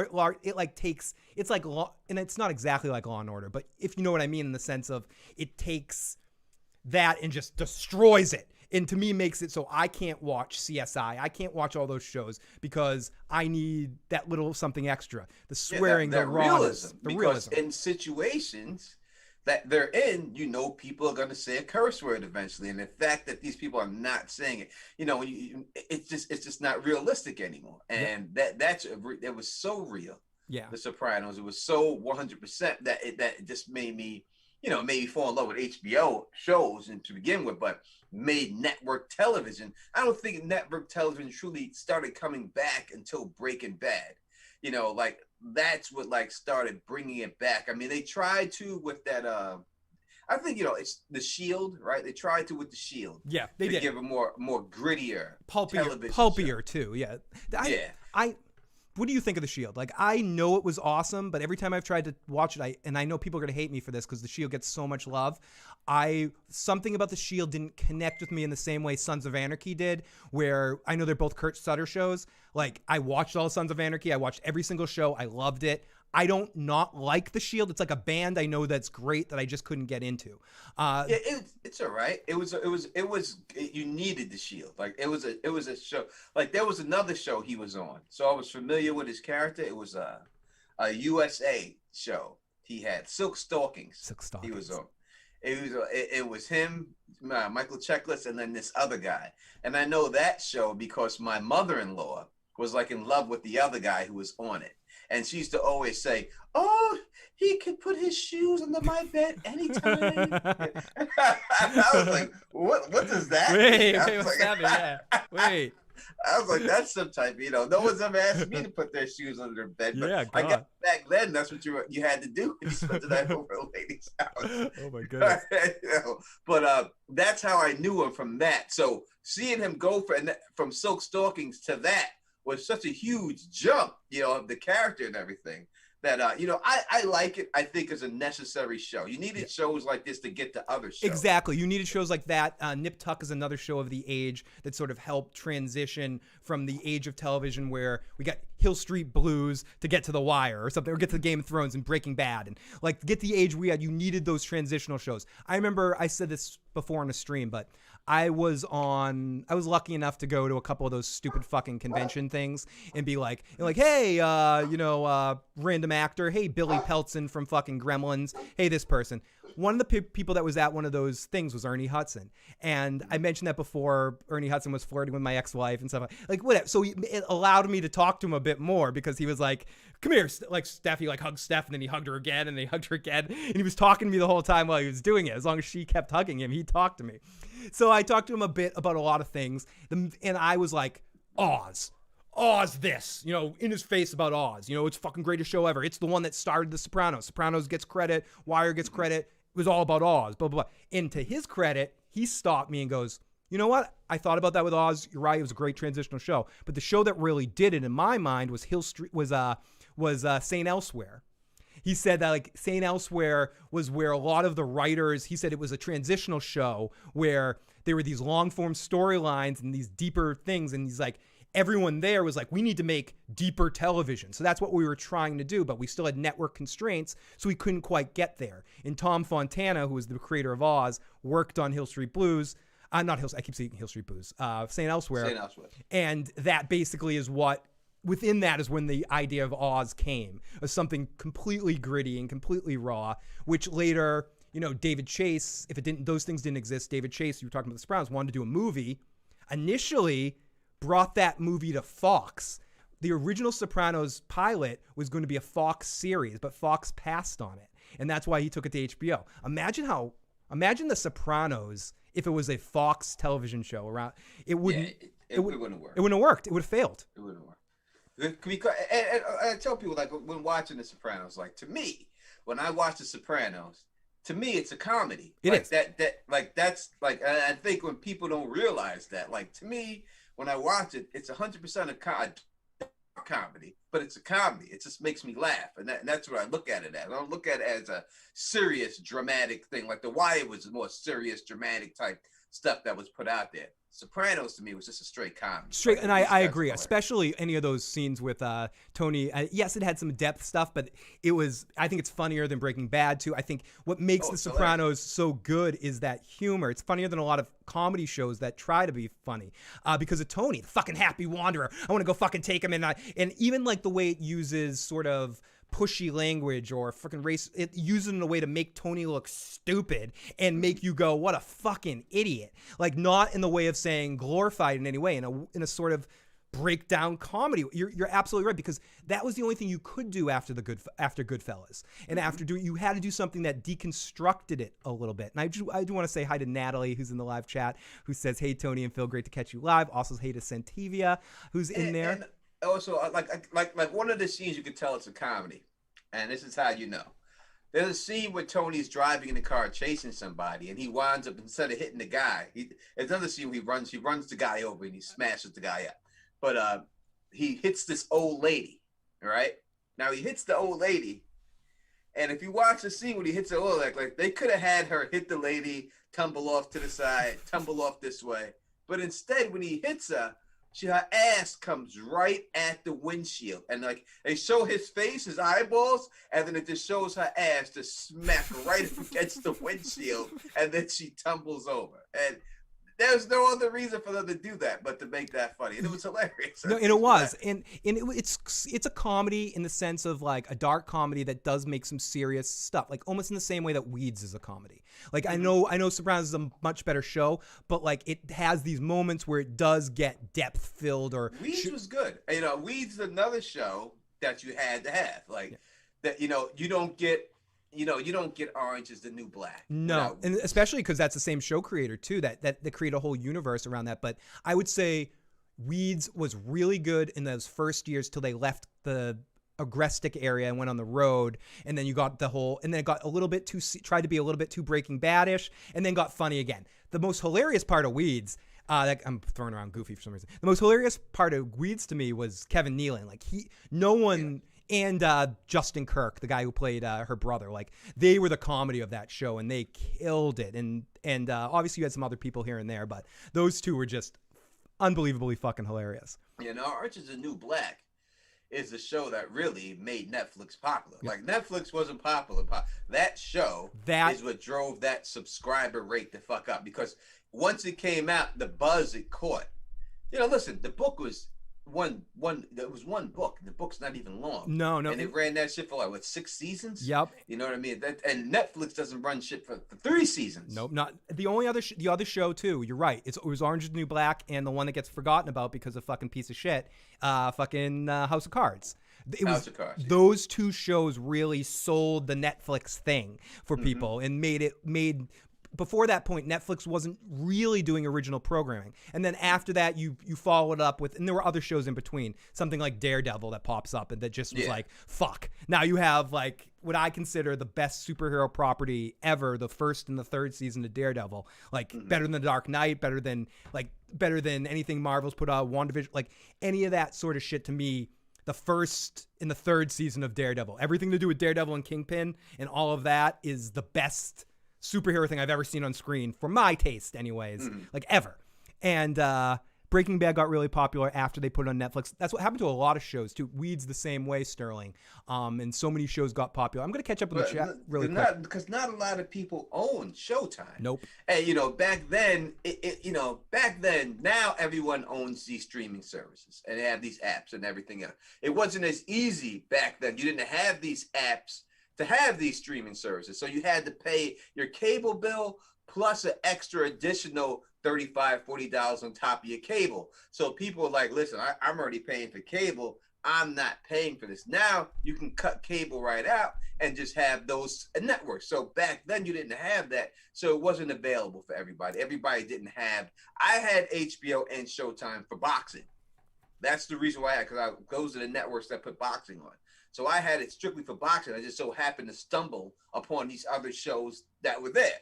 But the only reason I had them both was just strictly for boxing. That's why I had HBO for similar reasons. And like when I lost everything, there was a time period in between that gets forgotten about because a lot of people go from the cable time to the streaming services. There was an in-between time where everyone was stealing everything. There were these random websites called like TV Links dot whatever, or the original Hulu, or now they still exist, but they're less popular. You got like Putlocker or something. But like those sites came out initially. I remember when I first got my first computer and I didn't have cable or anything, and suddenly you realize you can watch entire series and streaming sites. And then the person who started that stuff, this guy I believe he was in England, ended up getting arrested because he was like running this site. It was like tvlinks.uk or something is what it was. And I used to watch, it was the first time I ever binge watched all of Sopranos, The Wire, Weeds, Deep Space Nine, Star Trek Next Generation. The first time I binge watched any of those were on my fucking computer screen in college from these like stolen websites. The original Hulu, Showbox, yes, Miss Williams. There was a bunch of them, and I just because it was so like so where I'm looking for.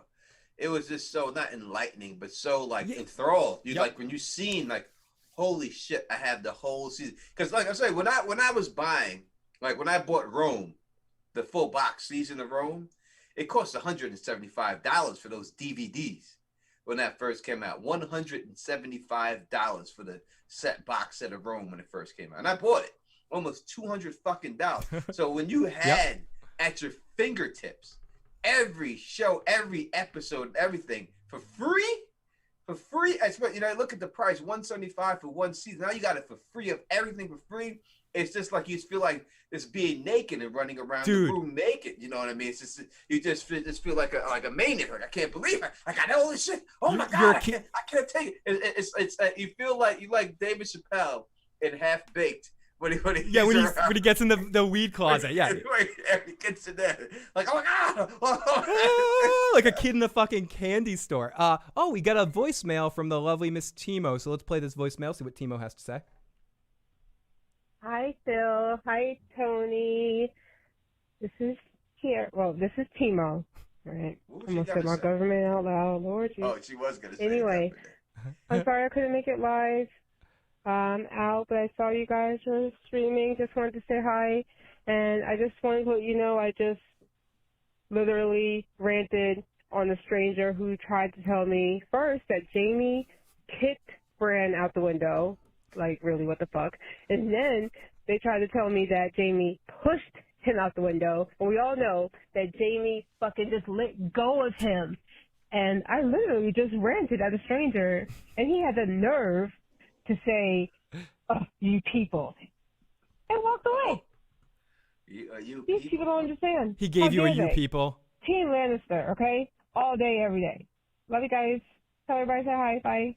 Love you too, Timo. Tony, take over. I'm gonna go switch my laundry. I'll be right back. All right, definitely got love for Timo, and I understand that you people, it's just a disgusting racist thing that someone's going to say and put out there. No sense. That's when people do stupid things like that. That means they have nothing else to say. Their point that they're trying to make, they have no valid arguments to make, so they have to go a separate route about it. Now, what I'm going to have to disagree with her about is Jamie Lannister. Because we all know Jamie Lannister is a piece of shit. I mean, I think we could all agree on that. He's a piece of shit. If not the biggest piece of shit in the series, he's very close to it. He's terrible. Now, if somebody is hanging out of a window, all right, and you're hanging on to him, whether you push him or just let go of the motherfucker, I don't think that's too far different. I mean, when it's all said and done. In the TV series, and he's probably referring to the TV series, he does push him. So that's probably what the guy is, a TV show watcher. And in the TV show series, he pushes, because he lets go of Bran in the TV show. He turns around, Bran is sturdy, and then he shoves him out. So in the TV show, he pushes him. In the books, he lets go of him. But it's the same effect, right? Yeah. So it doesn't matter. As long as you're the reason why the kid's falling, that's basically what it is. So whether you push or let go, he still did it. And he did it for whatever reason. And, you know, and that's, he did it because that's who Jaime Lannister is. That's about everybody, and I'm sick, you know, a hero. People, you're goddamn thinking Jaime Lannister is so good. He's not. He's a piece of shit. You could tell Bridge 4, I said it. And this is the bottom line. Jaime Lannister only became a little bit better, acting better, because he got his hand chopped off. That's it. And he wasn't able to be the cocky Jaime he could be anymore with one hand, because he couldn't kick anybody's ass anymore with the one hand. That doesn't make you better. That means you're forced to be better. That's like being a drug addict and then getting put in jail and saying, I quit. You didn't quit, motherfucker. They just didn't give you any. And they didn't allow you to have any. That's not quitting. It's not quitting. You can continue not to do it, but you didn't quit. You were fucked. And that's what Jaime Lannister was. He didn't quit being an asshole. He was forced not to be an asshole anymore because he lost his fucking hand. It's a big difference. And that's the whole thing about Jaime Lannister. And anyone can say whatever the fuck they want. I love it. I love that's just what it is. You, I love you, Timo. I do. You know I do. I love nothing but love. You and Joe would get along so well. So I go to the movies first, and then the movie The Popcorn. What was I going to say? Worse than Cersei? Sterling asks. Yeah, he's worse than Cersei. Cersei is a victim, and that's the bottom line. It's not her fault that she does the things she does. This is a woman who was abused and sold like a cattle, and she's making the best of the situation she is. This is a girl who was raped by Robert, purposely hurt by Robert when he was having sex with her, purposely had to hurt her because she wasn't the woman he wanted her to be. And then was constantly reminded of that on a daily basis. So when you look at that, Jaime Lannister had none of those problems.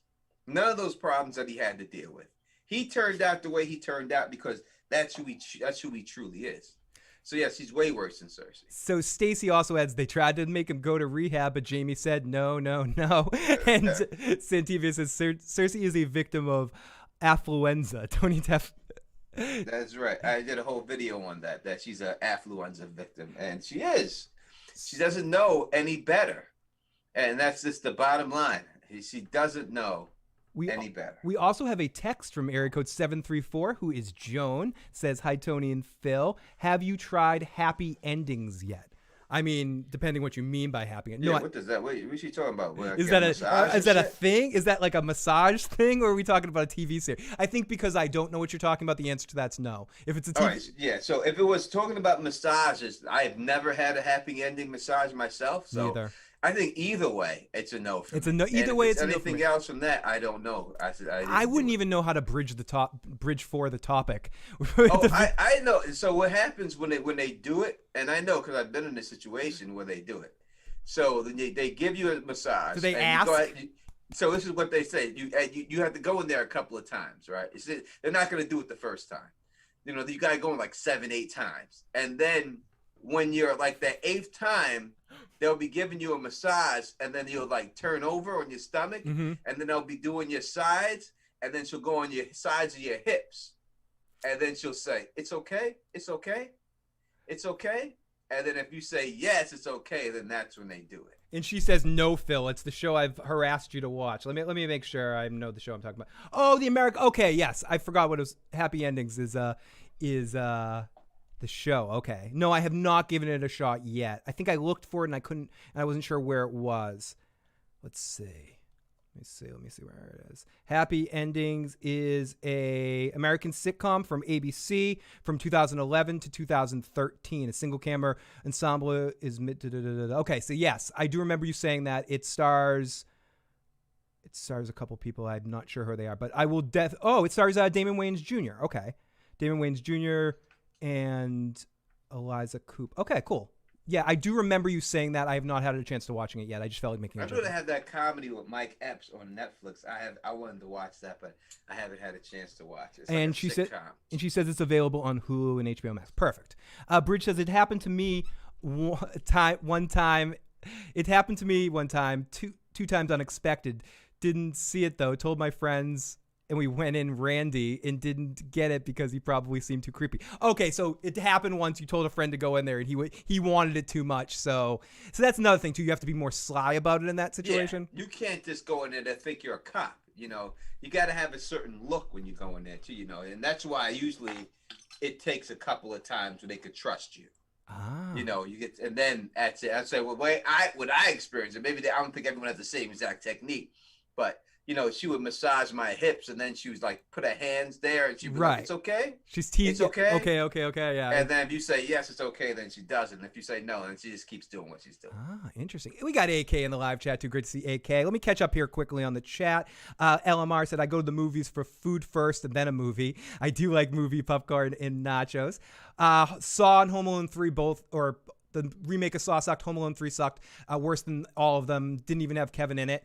RoboCop remake is exactly what I was talking about with the same thing. I love Timo just popped in with the capital letters. I will. She can cut pop it with. I can't see this stuff, but I know she's talking shit about it. Listen, she has every right to be fans of who she wants. It's all right. A lot of people like scumbags. You know, it's not like other people don't like. It's all right to like a scumbag. I don't. It doesn't make him any less than a scumbag. But you know, I like Freddy Krueger. He's a scumbag. Yeah, even worse. But I like him, dude. Even worse than people realize. Somehow along the way, they forgot that like Freddy kills kids. Like that was Freddy's thing. Like not. I mean, like early, like, but when he was like, he'd invite little children into his house. I know he kills kids in their dreams, but I mean like young kids. No, that was his shit. He killed the children. Yeah, he was like a child molester and a murderer. He was a child molester murderer. That's why the parents put him in the fucking burnt him to death. And by the last movie, as to your point for last time, he became our hero. You know, yeah, he became our fucking hero. Loved him after this. So all of a sudden, people would cheer. Welcome to prime time, bitch. Woo! Yep. And everyone cheer about it, you know? Exactly. That's how you know that has jumped the shark. Once you start cheering for the killer, it's over for the movie. You have to go. The scary part's over. Now you have to go a different route with the movie and everything else. They tried really hard to make him scary again back in like the New Nightmare, but it just was too late. Like Robert Englund, as much as he's amazing at playing Freddy Krueger, it goes to what you were saying about watching The Sopranos. By the end of the Nightmare on Elm Street series, part 3 and on, part 1 is awesome, scary. Part 2 is weird and has that weird sort of thing because it's not Freddy's inside that kid and it's got a lot of kind of weird stuff going on. 3 is an amazing movie that combines the humor with the horror perfectly.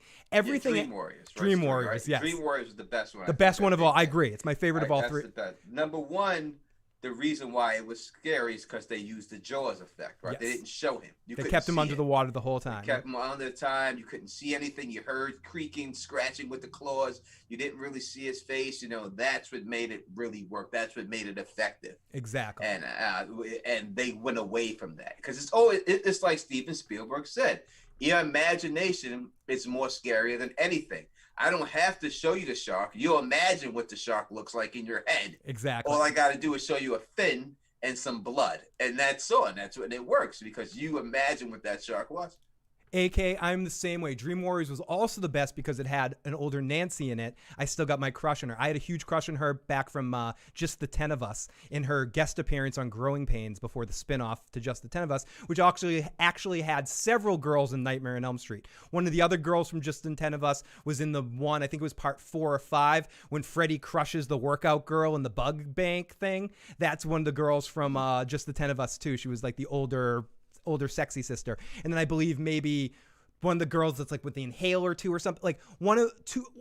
In several of the movies, you have other girls from the show Just the 10 of Us, which if people don't know what that was a spin-off series from Growing Pains where the coach from Growing Pains, Coach Lubbock or something was his name. I don't think it was Coach Lubbock, but whatever it was, got a spin-off series with his 10 daughters. And one of the 10 daughters, the main star, was Nancy. And then it was a bunch of other lesser characters. And it's like, so if people go back and watch that and you see that Roach thing, if you're not from that era, it's not a funny joke to you because back then they had a thing called the Roach Motel. Roaches go in, they don't come out. And, yeah, that was the whole gimmick. Roaches check in, but they don't check out. So him saying that joke, if you're not from there, you didn't know that commercial, that joke's not going to hit right now with you. You know what I mean? But for that time, the joke hit because everyone knew what the Roach Motel was. No, and someone asked if Freddie was innocent of that. I don't think that was the case. I think he wasn't innocent. He ended up killing them kids. But I think what ended up happening, if I remember the series correctly, he ended up getting off on a technicality from the case so that the cops didn't have enough info on him. So the parents took it upon themselves, led by Nancy's father, who was the chief of the cops, or probably an officer at the time, that did it. So I think it was like they didn't have the evidence, but they knew he did it or something. So they decided to take justice into their own hands. We learned from Freddie's nun mother that he's the bastard son of 100 maniacs, a bunch of maniacs that raped a nun in a mental institution, which one of them being Robert Englund, you see playing Freddie, obviously the one that actually impregnated her. So Freddie was born evil. And they also threw in some weird thing where he made a deal with these weird sperm-like dream creatures that went inside him so he can capture the souls. There was a lot of storylines based around how Freddie was Freddie. It was fucking hilarious. Yeah, even when you dealt with like Friday the 13th. Love you, Santivia. Have a good day. Yeah, have a good one, Santivia. You know, even when you deal with Friday the 13th, and the first one is probably the best of them all, and it had nothing to do with Jason. Just the mother was the killer. Oh yeah, and she was a more crazier killer than everybody in there. Like it's more scarier with her than it ever was with Jason. You know, and I met the guy who played that Jason, and Jason's only he's in it for like 2 seconds, half a second. He's at the end. The last scene. Yeah, he comes up out of the water and drags her underneath, and stuff. That's it. He just comes out the water and he drags her underneath the water, and then that's all. And the mother's mad because the counselors didn't save her boy and they let her drown to death. And that's why she's because they were fucking, right? The counselors were fucking at the time. And that's why they weren't paying attention. And that's why Jason always kills people that are fucking, because he thinks that symbolizes the whatever.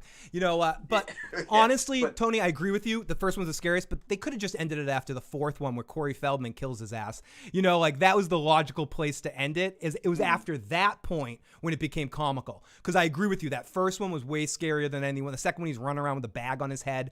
And that was scary. The bag with the one eye. Yeah, the bag that was scary. Yeah, but once they went to the hockey mask, then it became comical. It became, you know, the bag with one eye, you know, it's kind of Texas Chainsaw Massacreist. You know, it's a scary thing to have a bag with one eye hole coming up, you know. And then, the girl, she puts on Jason's sweater, mom's sweater.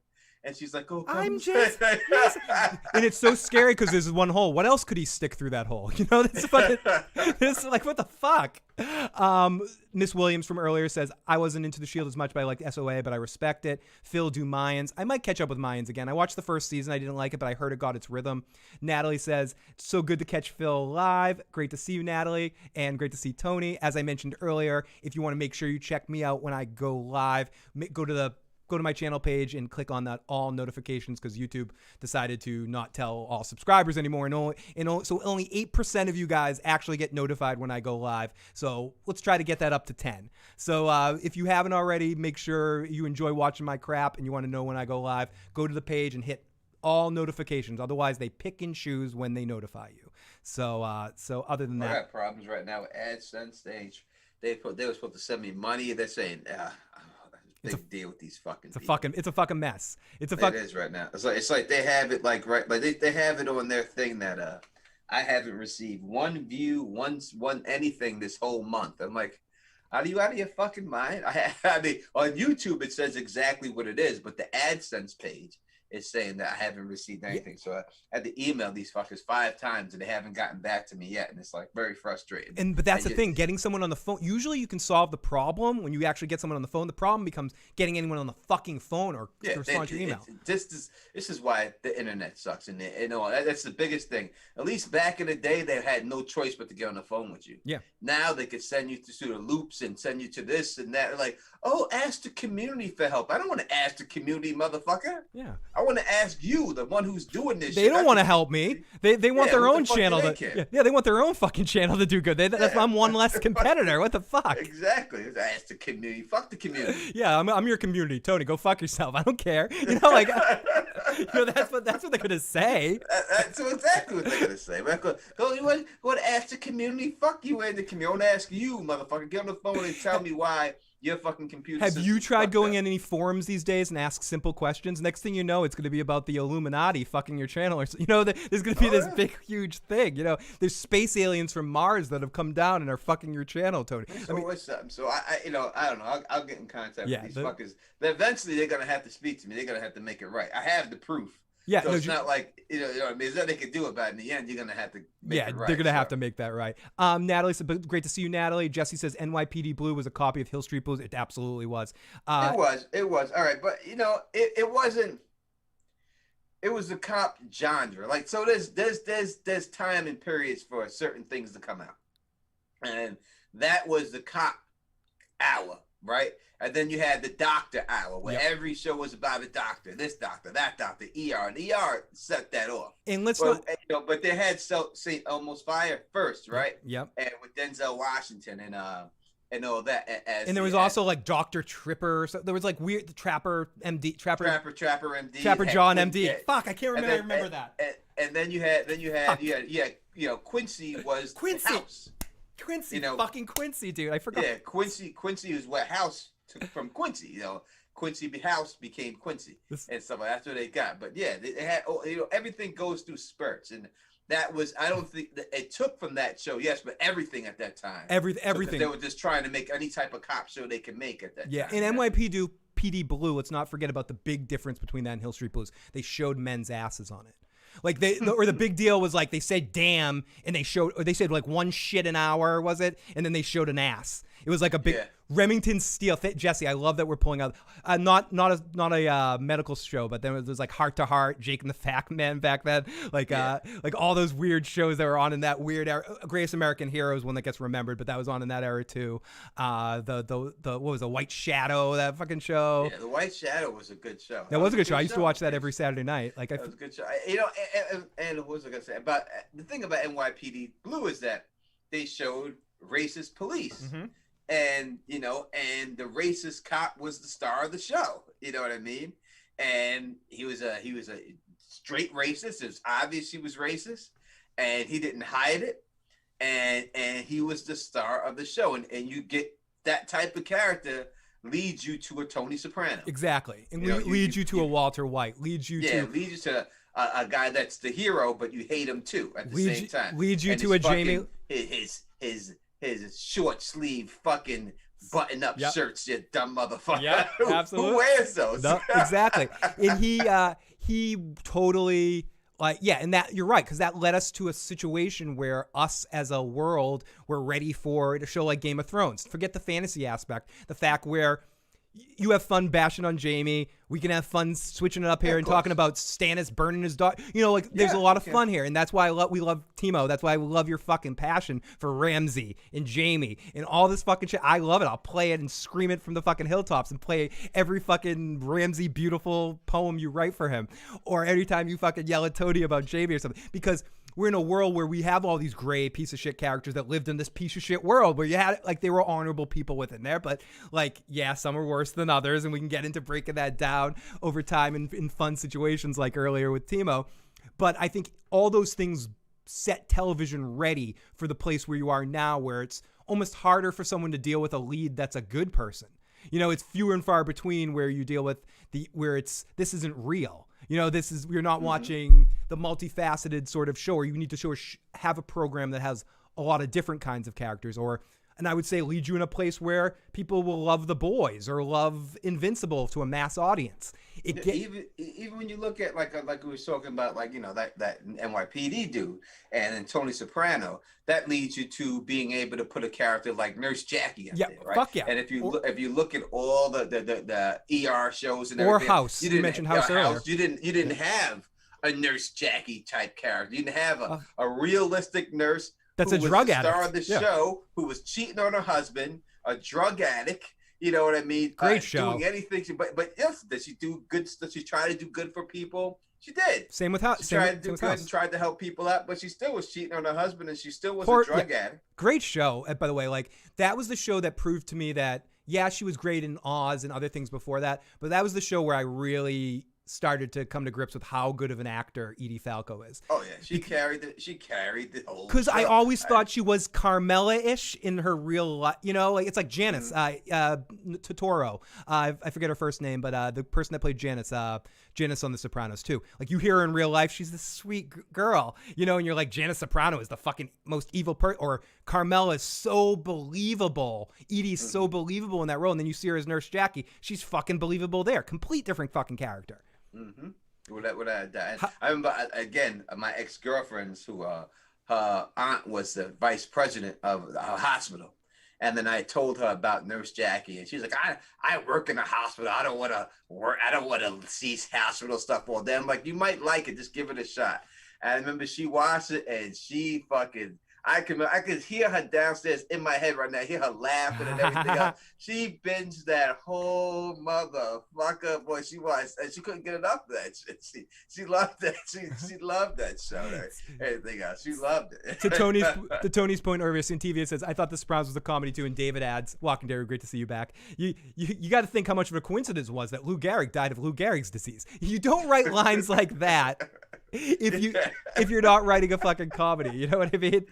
Isn't it ironic that Kevin Nealon's best was Mrs. Chisel? Punisher season 2 sucked. A lot of the season 2s of those series sucked. I liked Luke Cage season 1 and 2, but I think both seasons in general were uneven. I think Jessica Jones season 2 is not as good either. The problem with Luke Cage was the main villain didn't work in both of them. So they never should have.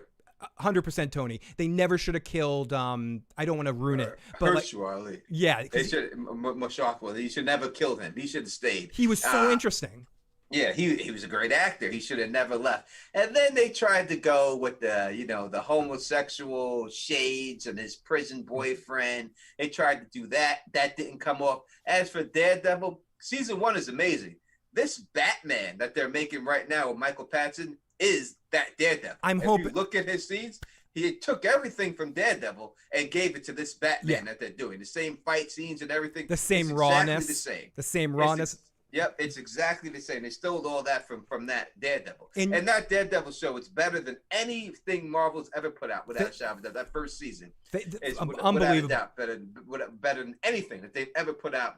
Any type of TV show is no TV show better than that Daredevil. The second season of Daredevil, the Punisher half was great. Yes, the hand part got a little.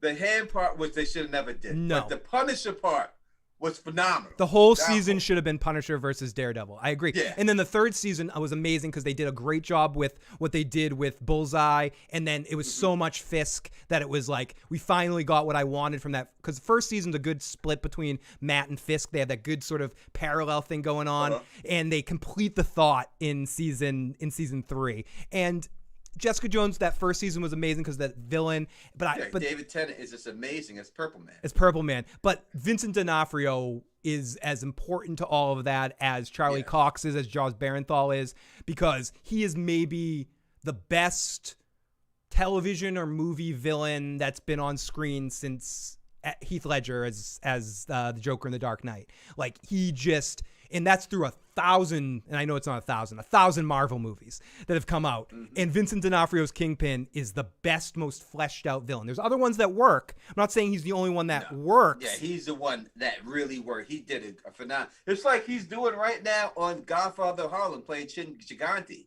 He's just one of the best actors we've ever had. Great. Oh, he's a Private fucking Pile, dude. Private fucking Pile. He was great in the Law and Order series. He was great. Yeah, he's just a great actor. That guy, and you could tell how much better. It's like if you just watch this Mayor of Easttown, when you see Kate Winslet up there, you can just see the quality level of what a great actor. You know, like people say, oh, you get anyone to play these roles, and it's no. They're worth their weight in gold when they got that role down, and you could really feel it. Like, she just did a scene. I'm going to talk about this with Alamar later on and stuff.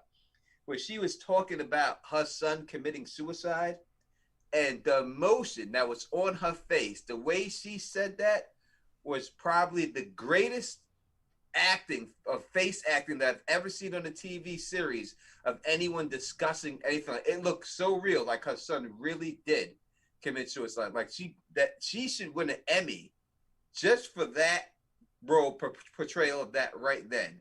She should win an Emmy for that because she is amazing. That was an amazing job. And she's just keeping it better and better. Like if you watch like her work in more recent years compared to like the Titanic, which was her first, like she's just gotten so much.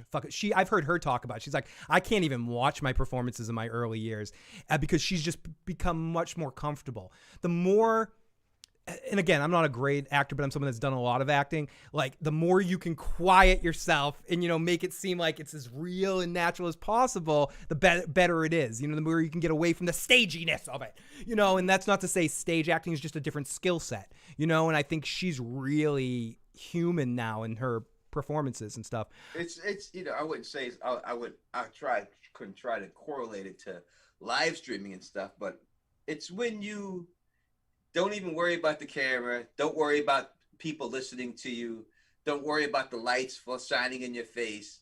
When you can block all that out and just do what you do. Yep. And you get that comfortable, that's when you really come good. Because listen, it's a scary thing. You're in the acting set, you got directors, you got this, you got a bunch of people standing around watching you, and it's all on you. And that's very nerve-wracking. Yeah. It'll make you forget a line, it'll make you do this, it'll make you do everything. It's very nervous. It's when you can put all that behind you and just do your job. Yeah, and theater acting is a different skill set. I've done way more of that. I'm more suited for my abilities as a performer to be a stage actor rather than a film actor because I'm big and I'm, I have crazy fucking whatever and a loud voice and all that sort of stuff. So it's a different skill set. And I think as an acting tool, this is where it gets into like music more like it. It's like in a recording studio, anybody can be a singer. You give me some auto-tune, you give me some time, give me some effort, but can you sit in front of a large stage and do it in front of a band? In certain kind of acting, you're making an action movie. Give me Brian Bosworth. He starred in an action movie. They got enough takes out of him to have him do a fucking movie. It was horrible, but he did it. Within that, but on stage in front of an audience, like to do like a whole thing. And that's where you have these amazing actors, someone like Anthony Hopkins or someone like Robert De Niro or someone like Marlon Brando as one of the best, or Denzel. He's done stage too. Like they can really do both. They know how to shift it. They know how to subtly do it. That's why to Tony's point earlier, you can't just place people in there. It's the right moment for the right role and the right kind of magic, whether it be all the world's the stage, Ian. All the people are the players. All the pieces are mainly players. They have their exits and their entrances, and we all in our time, something.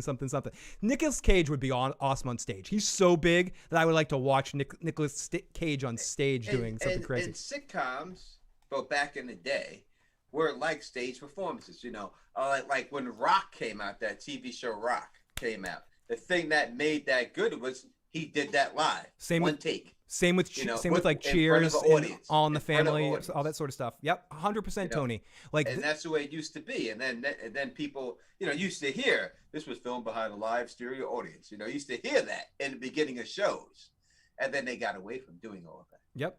No, and honestly, like the shows that did that. That's why sitcoms of that age, the 3-camera sitcoms, were better. That's why shows like Cheers, All in the Family, The Jeffersons, like all that kind of, all the Norman Lear stuff and then the stuff that was in the 80s, for the most part, the good ones, hold up when you watch them now in the way that some other sitcoms don't, of like the early 90s, except for Friends and Seinfeld and like maybe Martin or something like that. Like some of those shows that just had such great talents on it.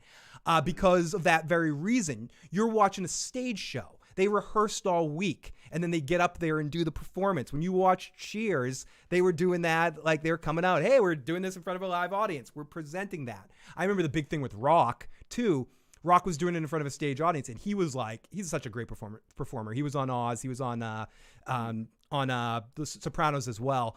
One-time roles. I wish he would get another big role because he's a real meaty actor. Like, he can do a lot of shit. Like, I saw him do it on both those shows just in one role. I would love to see him get a part to flex his strength.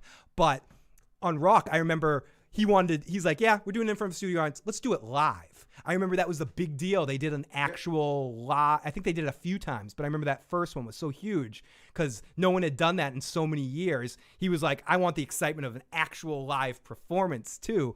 And I remember that show getting a lot of press and getting a lot of attention for that reason too. For me, Tony, I think you're the same way.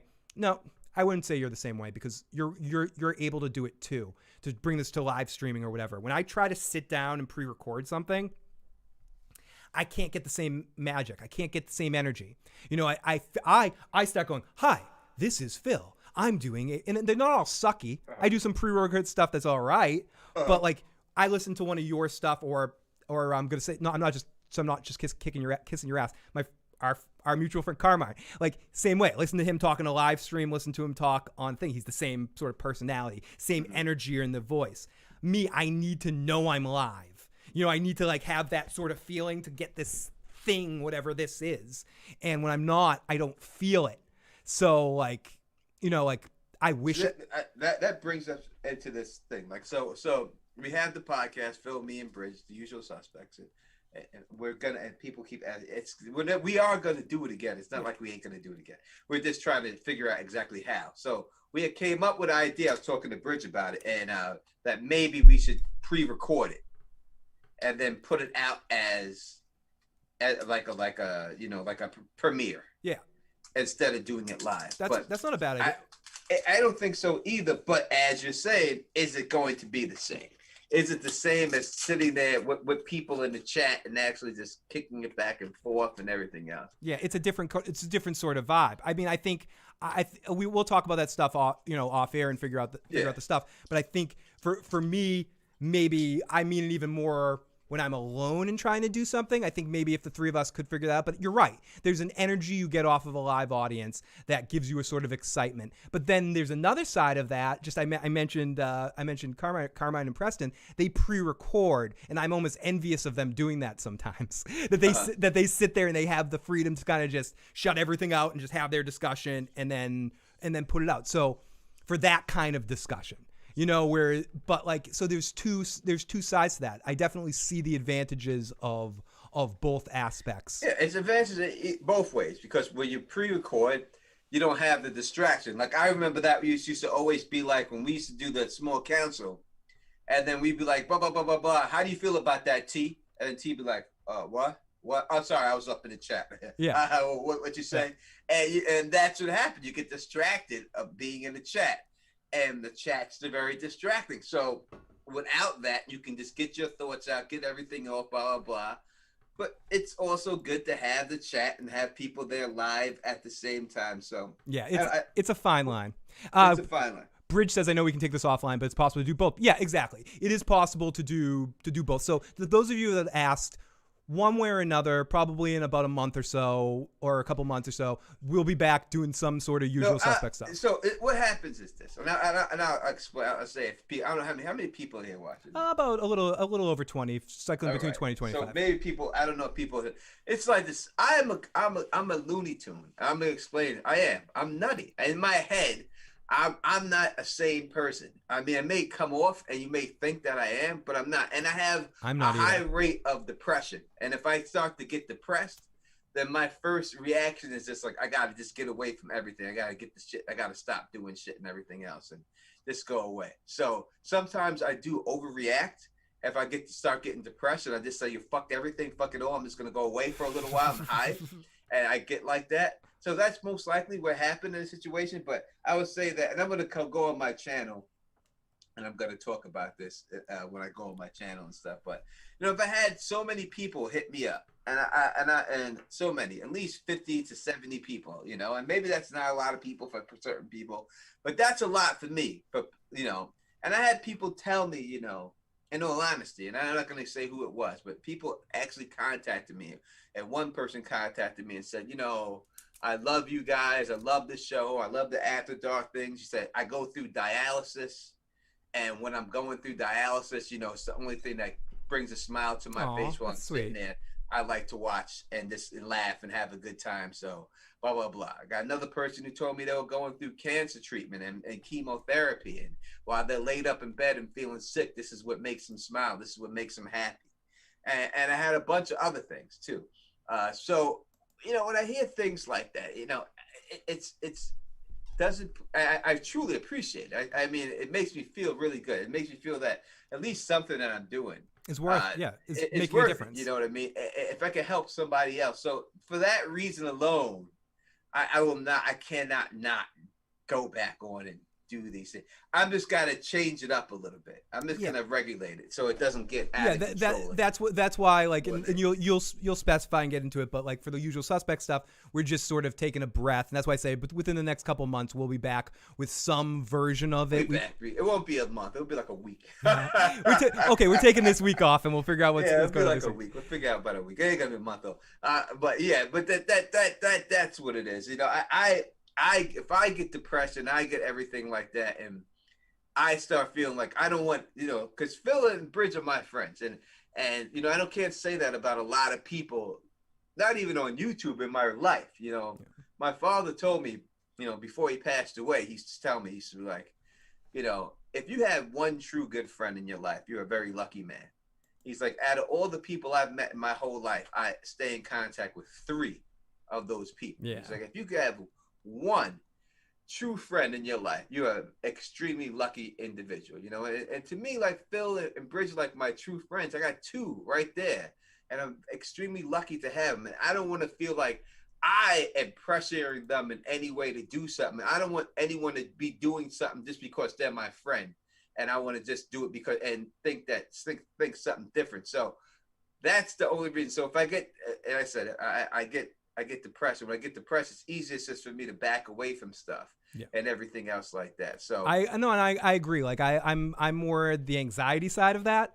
So I get, okay, fine, blah, blah, blah, blah, blah, blah, okay, everything's cool. I just want to like hurry thing. Okay, what's up? That's fine. So I understand that as well. And I filled with those kind of thoughts too here and there. And sometimes it's easier to just pause. And that's why it's, again, what Muhammad's like, does that mean After Darks will come back at some point? Maybe. Yeah, exactly. We got to like talk about that stuff, like we'll figure it out. We'll figure that. I'll definitely do it again, but it won't be like it was. I'll put it like that. If it does come back, and I'm sure it will, it'll just be different. And it won't be, maybe not as interactive, maybe not with as many people as you've seen, maybe with just people who have YouTube channels with YouTubers. It'll be regulated. It won't be as it was. It'll be something else, because I'm just not gonna, it just has to go back to being actually a good time for me doing it. Yeah, becoming more of it's becoming like me going on Fox News, and I don't want to go and face Sean Hannity. Would I like to debate Sean Hannity or Tucker Thompson? Of course, but not when I'm fucking trying to drink and talk about sex. No, not at that particular time. Exactly. There's a time and place for everything, and I think that it started getting different time and place. Yeah, a different vibe. Talking about things that didn't have to be talked about. Exactly. And certain people, I'm just gonna, whether people like it or not, I'm just gonna eliminate from the whole situation where they just can't comment anymore and stuff like that. I'm just gonna get rid of them. So that'll just be the end of that. Those people, I think that'll change the tone of it. The dynamic. LMR says, good friends are so rare. Absolutely. Muhammad says, Teflon, I love you so much from the bottom of my heart. Merle says, all right, time for lunch. Have a good lunch, Merle. Thank you again so much for the birthday love. Appreciate it, buddy. You are the best. Jesse says, now I'll never find out what happens to baby Sam. You will. You will find out. We won't let you down. AK says, very true. Okay, Kev, I remembered. Check your hangouts. Oh, okay. Muhammad says it's time for dinner in my century. LMRO, After Darks with fuzzy handcuffs. Very, very possibly. But yes, absolutely, we will be back. So don't worry about that silliness. We're going to be back with lots more silly fun. Yes, I rewatched The Nanny on HBO Max, and I forgot it was filmed live. It says S. Williams. The Nanny, Tony, I believe, has a has met or had the interaction with young Fran Drescher, who, when I first saw Fran Drescher, was in the movie This Is Spinal Tap, and I thought she was freaking gorgeous, and I always had like a big crush on her. And then her voice in The Nanny and her Gilbert Gottfriing of her voice, or Bobcat Goldthwait, what I mean by that is that's a character. Fran Drescher in reality, if you hear her... She over-exaggerated a lot of her stuff. She didn't sound like that. I mean, she does not sound like it. She sounds like a Jewish woman from Queens. So she's got like the coffee talk, Linda Rispman that's how kind she of... sounds. But it's not just her. They all sound like that. It's not like, that's not special. Like, her voice is how every one of my next-door neighbors sounded. And yeah, she lived in my neighborhood. She was over my house numerous times. Many a time. She's at my bar. Like, I showed a picture of my mom at the bar. She used to be sitting at that bar having drinks with my mother all the time. You know what I mean? And this is before she was, anything. She wasn't famous. She wasn't thinking about being famous or anything. And she used to all be out there. She used to be out there just hanging out, and just everyone knew her. Just like, but my neighborhood had people in it, like Judd Hurst from Taxi. He's from my neighborhood. Bobby Bonilla, the baseball players from my neighborhood. Big Daddy Kane. And if anyone out there is young and doesn't remember Taxi, he's also Jeff Goldblum's father in Independence Day. I mean, he's been in a lot of stuff. Remember Dear John? Yeah, she shows Dear John. Dear John, yeah. Where his wife just leaves him with the letter. Yeah, Dear John letter. That's the Dear John letter, right? So is that even a thing? Is it Dear John text now? Is the Dear John letter even a thing, or would it just be ghosting these days? It's just ghosting, I think, now, because she was just like, look, bye, I'm gone. Dear John, I'm writing this letter. I'm leaving you. I'm gone. Dear John, and that was back in the clever days of of every show had these like clever intro songs, and I think we've talked about Gary Shandling's show before, and you weren't a huge fan, but even the theme song to that was hilarious. Like Larry Sanders' show is a superior show, but like this is the theme to Gary's show, the opening theme to Gary's. Like, it was making fun of the fact that every one of the shows on that sounded like these detailed, long, epic intro, almost like 70s cinema, where you would have these Quentin Tarantino replicates it or something, these like big extended intros before the movie starts. All these old sitcoms had these huge crazy things. Greg T. Also, my friend played Ray Liotta's character in Goodfellas when he was young. He played that, and I remember when he got that role. So there have been people from my neighborhood who have come out and done things like that. So it's not like he played the kid. The I thought you'd be mad at me. The kid that went to court and shit like that. Oh wow. I must have been. You must have told me that before, and I was drunk on an after dark. That's fucking awesome. Yeah, that's my boy. He was gonna come on my YouTube channel. He was actually really good on that. In that little part playing the young Ray. Yeah. I wish he got more of the movie. When he got that role, I remember him coming to school and saying, "Oh my God, you're not gonna believe it! I just got a role in this mafia movie." And stuff, and it was I'm gonna be acting with Robert De Niro was the name, like, I'm Rob. And I was like, no, you're not. Stop lying. And it was like, I'm telling you, I got the role, blah blah blah. And it's that. And how I became friends with him is that he was getting harassed by this guy named Beast and these other guys from 165, and they were like beating him up, and he was running home all the time. And I seen him, and I was like, why? What's going on? And he was like, these guys. I can't fuck with them. They just keep beating me up, blah, blah. And this is junior high school, like 7th, 8th grade. So I was just like, listen, when you go back to school next time, you go tell those motherfuckers you're down with Tone TMA. I said, you understand what I'm telling you? You say you're down with Tone TMA. That's all you have to say. And then, like, the next time I seen him, he was like, oh, my God, it worked. I told them I was down with you, and they left me on them. And we've been good friends ever since. Dude, that's awesome. That's awesome. Because the other guys, I knew them. They were, like, graffiti artists. Yeah. So they were just fucking with them. But I knew those buckets. And I was like, man, if you're down with me, they're not going to touch you because they know the deal. And that's just what it was. Because even though I was a graffiti artist, technically TMA was like a drug selling group.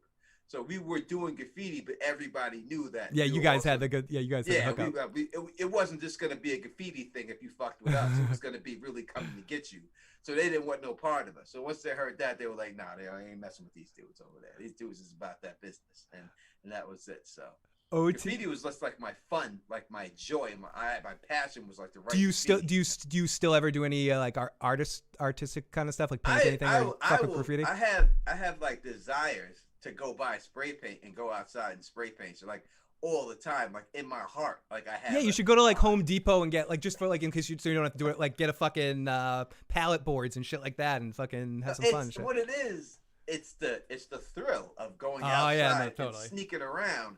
And then writing your name up, and then being able to drive by and see it. And see it forever, yeah. I used to do something. That's what the thrill of writing graffiti. I have no artist skills. I had some friends that were graffiti artists and like punks and graffiti art stuff. But I would always like have like a sticker I'd put like right by the graffiti art, like a big bumper sticker or something, and that would be my thing, like my band at the time. I was in this band called The Force for a while, and there was just like this bumper sticker at the fucking drive-through at a bagel place, like right below. For years, people were like, oh, I saw the fucking bumper sticker.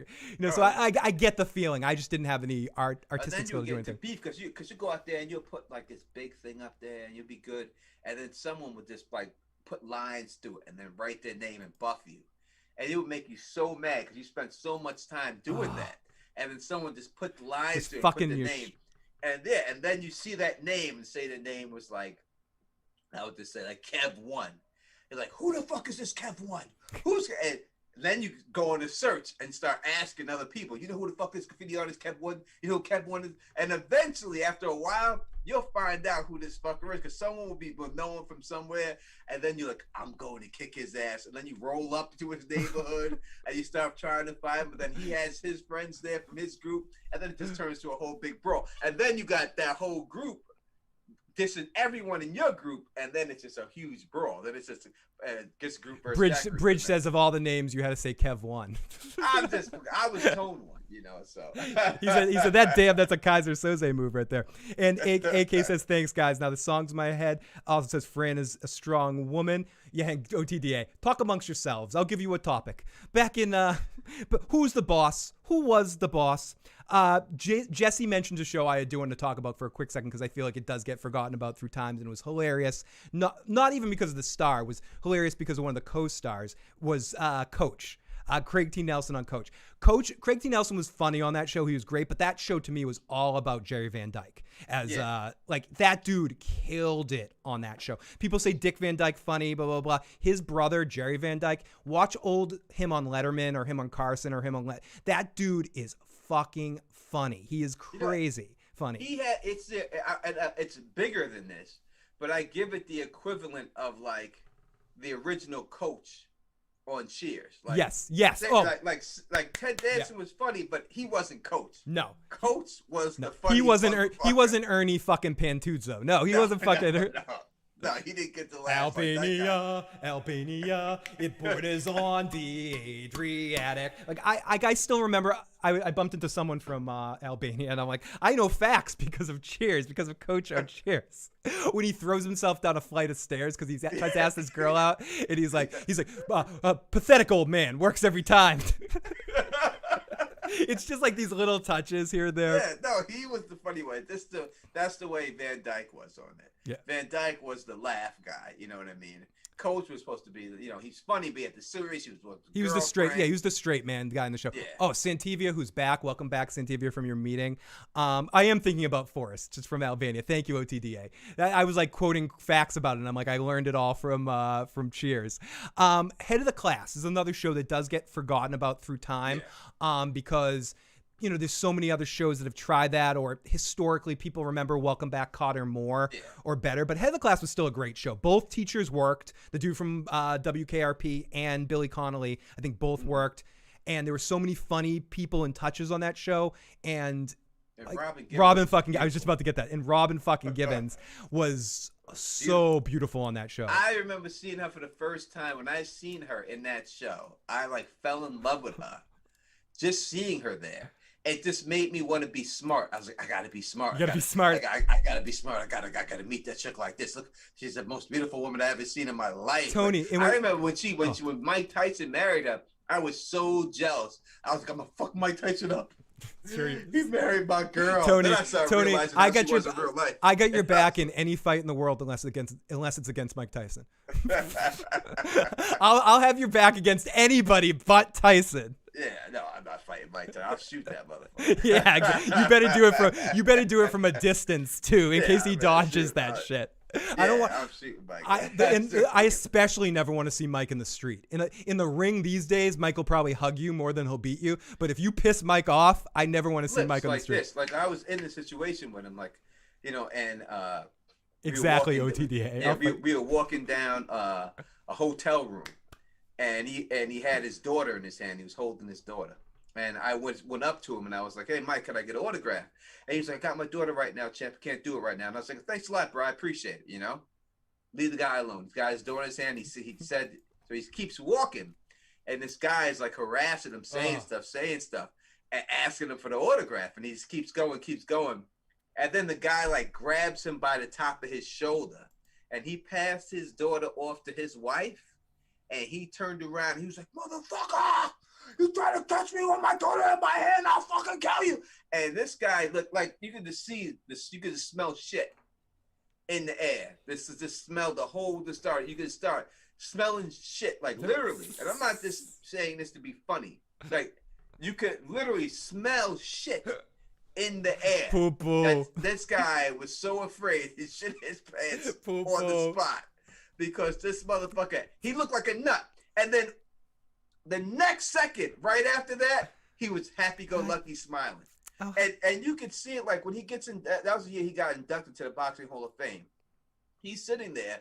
If you watch the live stage show and people on tape, and someone starts talking, I forgot who it was, he burst into tears like a madman, like sobbing, like hysterically.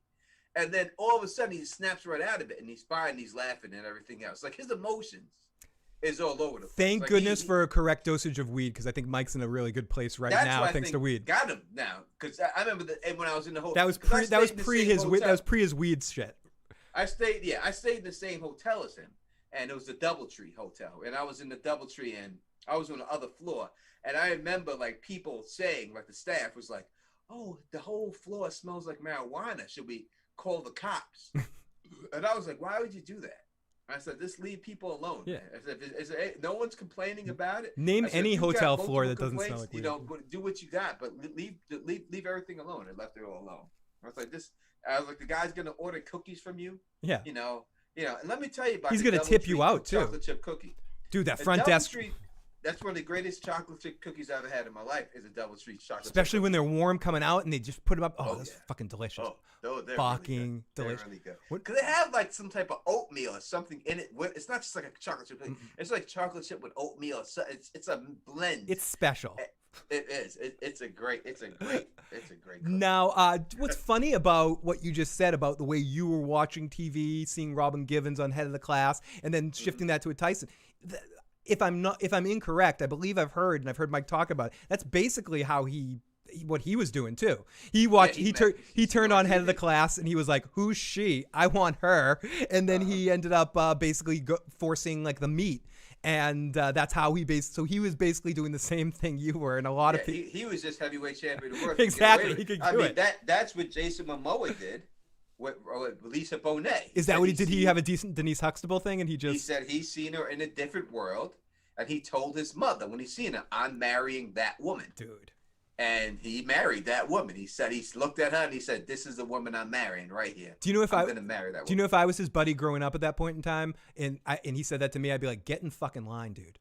I'm a few years older than you. Get in fucking line. Who didn't want to marry fucking Lisa Bonet? Yeah, but he pulled it off. He said it. He pulled it off. I've looked at the TV many times and said, "I'm marrying Halle Berry." It hasn't happened yet. Yeah, I mean, but we're both still alive. And when there's life, there's a chance. So yeah, I'm still hoping for that chance Michelle Pfeiffer encounter when she's wearing that Catwoman outfit. I wouldn't care if Michelle Pfeiffer was 90. I'd still do it. Oh my god, just because she's Michelle Pfeiffer. That's fucking Michelle Pfeiffer. You know who I used to have a crush on? I love that goddamn that coochie girl. Oh, Charo. Charo. Oh my god. Charo is a fucking sick musician. Like people want. Oh, she is. Charo's a joke. Great. People want to say Charo's a joke or whatever. Girl is amazing on guitar, like disgusting. She's one of those people that you like, Django Reinhardt level of amazing. Like when she's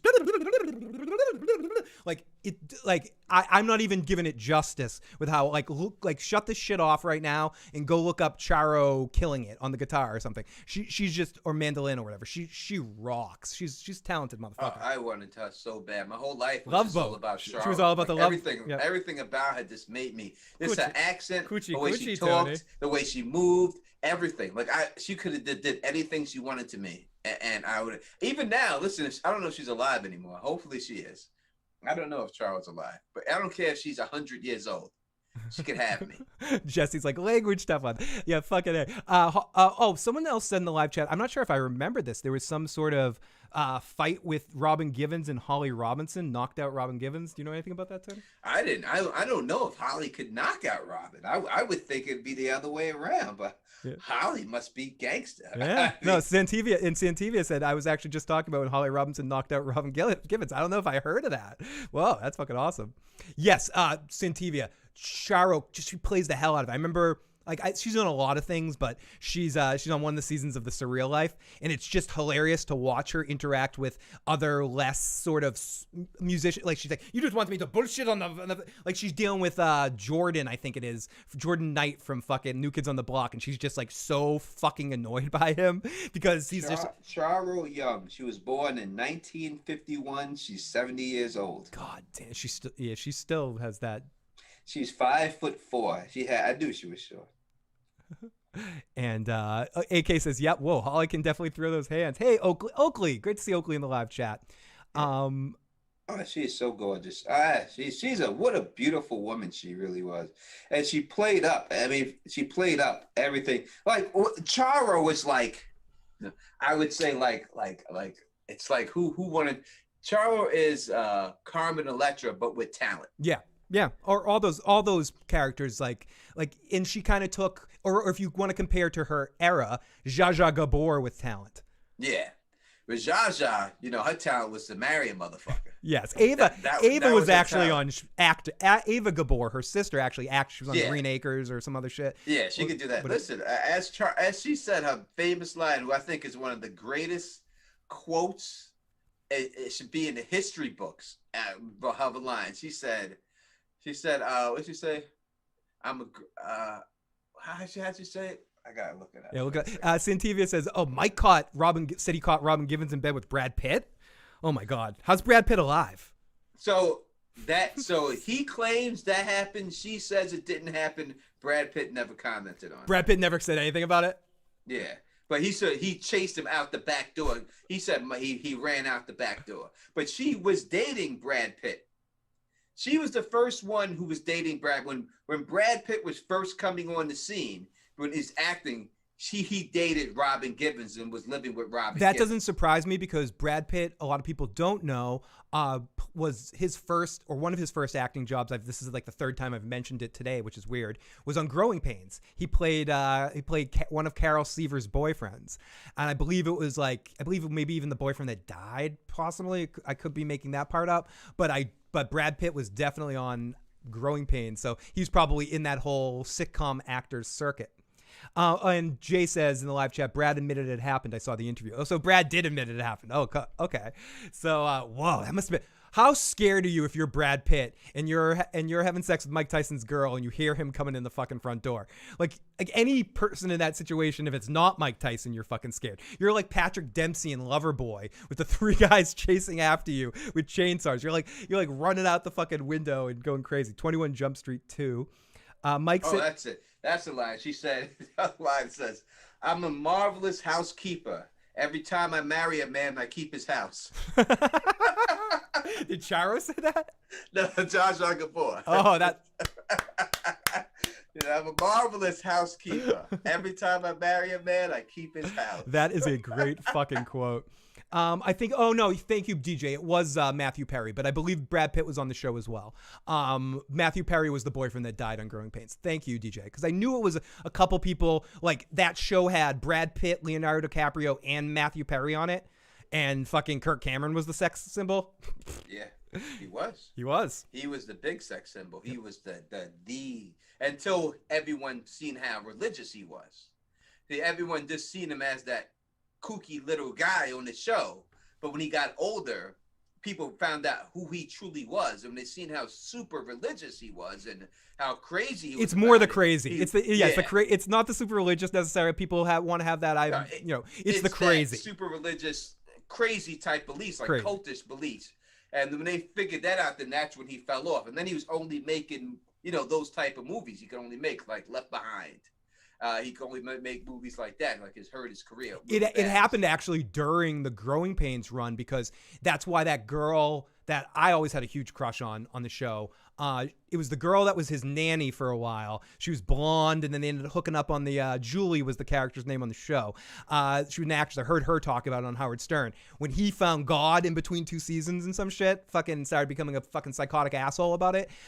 He got her fired because she posed in a magazine with some racy photos, and he thought that was inappropriate. And then he hired the girl who eventually became his wife in his Bible group, which was the girl he met in the acting class, who ended up his endgame girlfriend. But those of us that were invested in Growing Pains at the time, sorry. That happened twice. Like 2 major characters married the person they were with. That happened to in Family Ties too. Alex Keaton married the girl instead of his girlfriend in the show. Instead of the girl that was his it girl through the entire series, which this girl Allie or something was her name, and then he ended up marrying this other girl he met at the end, which was they just cast his girlfriend at the end to make him like end up with her.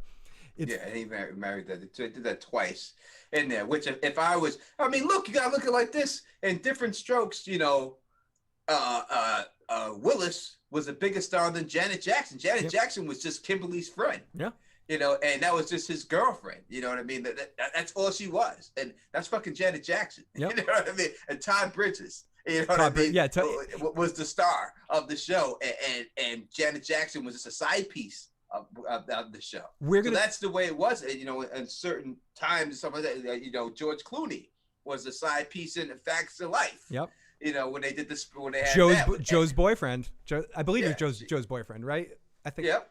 I think was he Joe? He worked in the shop. Yeah, and he rode around on a motorcycle. He had a motorcycle and stuff. I think he came on post Mrs. Garrett when like Mrs. Garrett's cousin came there late. I think. You know what makes me laugh when I watch like Family Ties. And then they have that guy who played Mallory's boyfriend. Oh yeah, Eddie. And he was supposed to be like this big, like. Oh no, you're talking your family. Nick. Nick was his name. Nick. And he was supposed to be like at the time like this big tough guy. Yeah. And when I look at him, like, who the fuck would be afraid of this guy? This guy. You look at, he's got this long earring that's hanging down to here and everything. And he'd always be like, "This is Nick." He's like, "Hey, you're Mallory." And he was like an artist, and he did these things with like trash. He made these like big trash compartments and shit like that. He made sculptures with him and stuff. But the whole dynamic of that show and why it was supposed to work was because the parents were liberal Democrats and Alex was Republican. So that's what the whole dynamic of that show was. Oh no, an OTDA, abso-fucking-lutely. I have no problem calling. I consider myself a respectful atheist, so I have no problem calling him out. But I'd say if someone keeps that shit to themselves, it's fine. It's what Kirk Cameron, like how he presented it, that made him a gigantic psychotic douchebag. But I'm not afraid to eat someone's lunch for that shit. No fucking way. He used that as a tool to alienate people and elite himself and make him seem like his shit didn't stink and everyone else was beneath him, and fucking he used that as a fucking douchebag thing. Some people use it as just a way to help them accept death. All power to that. I have nothing but that's why I consider myself a respectful atheist. I have nothing but respect for the people that find solace in that. I personally am more like, when I die, I'm gone, and that's what I think happens. So it's like, it's whatever beliefs are, and I have no problem with everyone having different beliefs. I have problems with how that manifests and how you present that to other people. And that's where Kirk Cameron became a dick cheese to me. In my mind. But like, there's an old podcast on one of my channels which I basically just bashed Kirk Cameron and his beliefs for 2 hours. So I always feel like it's going over repeated ground for me. So I have no problem with the bashing of Kirk Cameron. I liked Skippy too. Skippy was the next door neighbor, the nerdy next door neighbor of sorts. Skippy? Yes, Skippy. Yeah, you always had that Skippy type. You know what I mean? I remember that. I mean, when they Urkel thought- started out as that Skippy type. Yeah, I remember when they thought that the one kid from the Wonder Years was Marilyn Manson. Paul from the Wonder Years. They thought he was. That's Marilyn Manson. He played in the Wonder Years. That's who Marilyn Manson is. People thought it was amazing because they were like discovering it and shit. Skippy's real character's name, according to Joan, is Irwin. Jay, I will play your message at the end here. I'm going to start to wrap things up here. I meant to come out here for an hour, and now I'm almost at 3 here. So I do appreciate everyone checking that out. As Tony knows, that's how it happens. You're like, That's how it happens. I'm coming to change my laundry for a second. Next thing I know, it's 2 hours, and then it's 2 hours and 43 minutes later. But thank you to everyone that joined me for this impromptu afternoon stream. I'm going to do these more often, especially until I find more consistent work and I'm around in the afternoon. I might as well come out here and babble to you guys. And until we get more shows to talk about. OTDA says 100% Phil. I don't have anything against people who are religious, but when they use religion to spew hate and racism, I'm quick. Abso-fucking-lutely. And I don't want to get this into an excuse to do this, but it's like, exactly. It's not the religion. It's the excuse of using it to do horrible fucking things. I went to there's a museum in San Diego, like a torture instrument museum that was used in the Inquisitions. And pretty much every fucking piece of torture equipment has some sort of religious symbol on it. And I'm not specifying the symbol, but that says a lot that those things were used as a tool to torture people and whatever. That's not to say all of it is wrong and the people that find solace in it for the right reasons, fucking all. Like, anyone that wants to believe in whatever. I wish I believed in Snuffleupagus, like stuck flowers up my ass and made me feel like a princess. Like whatever you want to believe. And I'm not saying that to demean any other belief system. I'm just saying means Snuffleupagus. Exactly. I'm just demeaning Snuffleupagus. Yeah. That word. The big giant fake fucking elephant thing. Bird. I'm sick, bird. I'm sick. I'm sick, big bird. Sick, bird. I need some smack. Help me, bird. Hey, bird. But yeah, I'm just saying that unfortunately I don't. I wish I did. I wish I had that sort of whatever. I'm a fucking idiot. Didn't Chris Pratt find religion last year? Great guy. Poor guy. Boner was that guy from Whoa, really? Santivia? I didn't know Boner was Chekhov's son. Ooh. Boner from Growing Pains was he was like the first Matt LeBlanc. Yeah, was Chekhov from Star Trek's son, apparently, is what someone's saying in the live chat. But Boner was short for Sylvester Richard Stabone. It was Dick Richard Stabone was named Boner. That was one of those funny things in an 80s sitcom that they somehow got away with that they couldn't get away with anymore. They called a guy named Richard Stabone on a family sitcom, Boner. And I remember I had this kid, one of the girls I went to school with's parents, he was just one of those dudes that would come around the kids and be like, dude, you fucking assholes. Like he'd swear to us and be like the cool parent. And he'd come around all the boys. He'd walk over like, hey, all you fucking idiots, what's going on? And then he'd be like, my buddy Richard Stabone, we call him Bona. And he'd just like say that until someone was like, oh, Growing Pain. Like he was like being cool, like, cause he could say boner and shit. Oh, wow. He was Chekhov's son. Wow. Absolutely. Okay, let's play Jay's message and then call this a stream, as I bet Jay's message is going to be where is it? For some reason I don't see it. Oh, here it is, Jay. I think he's probably going to be calling you out about King Kong versus Godzilla here, probably. Let's prepare for it. Let's hear. Funny thing is, I've heard both Brad and Mike tell the story. Oh, no, I'll replay it, but I do want to say his King Kong. He said, Tony, he told you that King Kong would survive. So that's what he said earlier. Is that what you call surviving? I'll play your message in a second, Jay. I just want to get to your first question. But yeah, he said that he told you so. King Kong did not. He got his ass kicked. He got stomped and he got sent away. You know what I mean? So that is the reason why. And it said in the preview, one will fall. Right? Who fell? That's the way that they hyped it up, that one was gonna fall. By saying that, you make you think that one of them's gonna die. So if I had to pick one who's gonna die, it would have been King Kong. And if he would have got his ass back up, Godzilla would have killed him. That's why he threw that fucking hammer on the fucking floor. And said, "I'm done." He was smarter than Rocky was in Rocky 4, not throwing that towel in earlier with Apollo's fight with Ivan Drago. You know, he knew what he was doing there. Okay, I'm gonna play a couple of Jay's messages, and then we'll call this the stream because he just left another one too. So let's play Jay's message. We got a minute here or so. So here we go. The funny thing is, I've heard both Brad and Mike tell the story about that Robin Givens thing, and it was in a car that was pulled up to like Robin and Mike's like one of their houses they had while they were together or whatever, and he was like getting head or something from her in like the back seat. But Mike actually said that at the time the incident happened, he said that he was afraid that Brad had a gun or something, and Brad was just afraid that, like, Brad explained that he was just afraid that Mike was going to beat the shit out of him because he was Mike Tyson. So, like, they're, like, I think Mike was telling the truth because he said it on his, podcast or whatever, and he had no reason to lie about it. And it was, like, years later after he said it or whatever. Like, he said it, like, I don't know, within the last 2 or 3 years that he was actually kind of scared at the time of, like, that he thought Brad might have had a gun on him or something like that. All right, later. Yeah, he said it, and he had a one-man play. And that was a big part of his one-man play, Mike Tyson, when he talked about the Brad Pitt thing. And from what he's saying, in that play, it was in the house. He was knocking on the front door. Brad Pitt was inside the house, and he jumped out the back window. Yeah. And he's like, I've never seen a white boy run so fast. Like, that was his, like, I also will add something you were talking about earlier about Mike's emotions. As much as Mike could probably kill him in that moment, I'm sure with everything that we know about how serious and emotionally he took the Robin Givens situation, how much she had him, like, he probably was crying.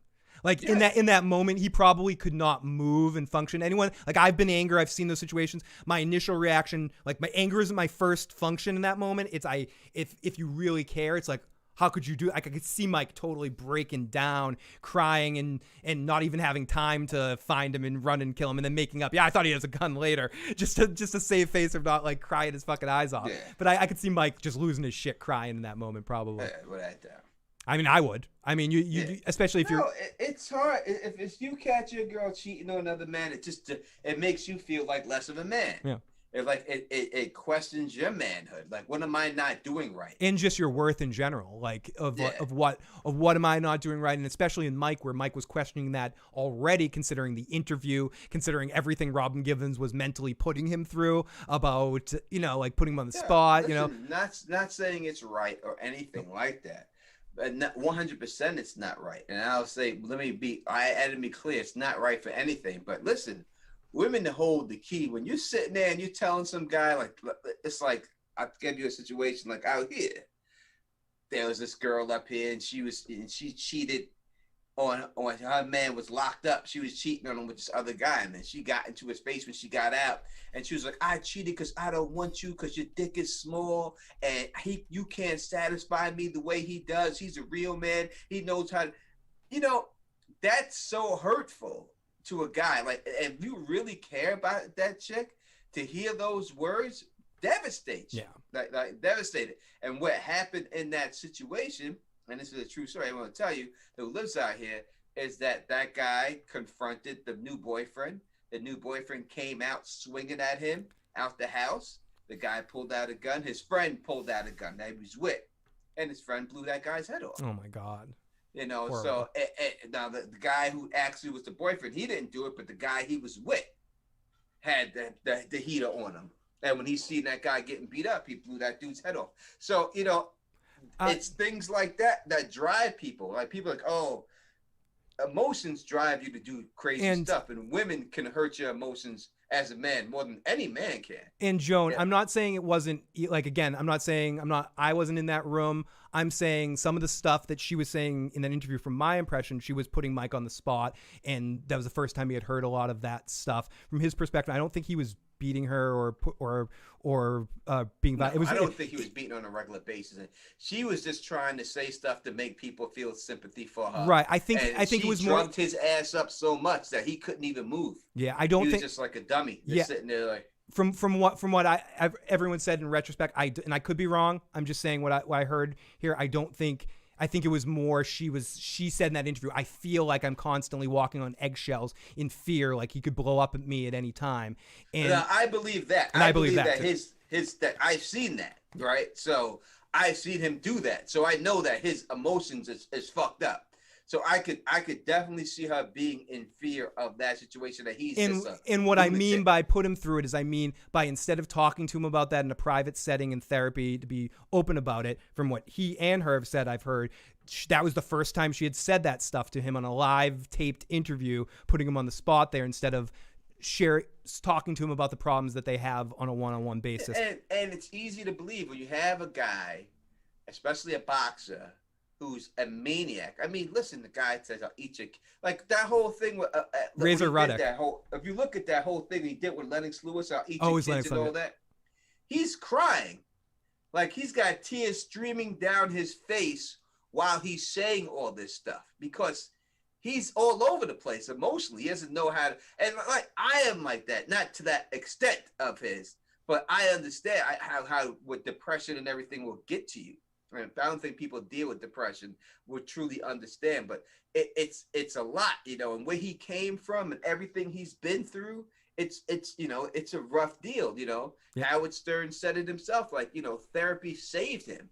Yeah, and if he did, Miss Williams or anybody, if Mike admits that, then fuck that. You just never, you know. I'm sure he hit her. He said he hit her that one time. Oh, see, I never even heard that. I never heard that. He said he hit her one time, and he made a joke about it. It's the best right hand I ever threw. Oh, that's exactly. The wall and she bounced off the wall, and she did this. Blah, blah. He said he hit it, but he didn't say he was a wife beater, where he was beating her on a regular basis. You know, he didn't say anything like that. He said he hit it that one time, which one time is bad. Yeah, one time that was one like that. Especially by Mike fucking Tyson. Hit you. That's a weapon. That's 10 years worth of ass kicking to get hit once by Mike Tyson. So I mean, I didn't know that, but even still, just what I was referring to was specifically that interview situation where instead of dealing with the situation privately, she decided to deal with it in a public forum that I didn't think Mike or was appreciated at the time or helped the situation out. But again, just my stupid opinion.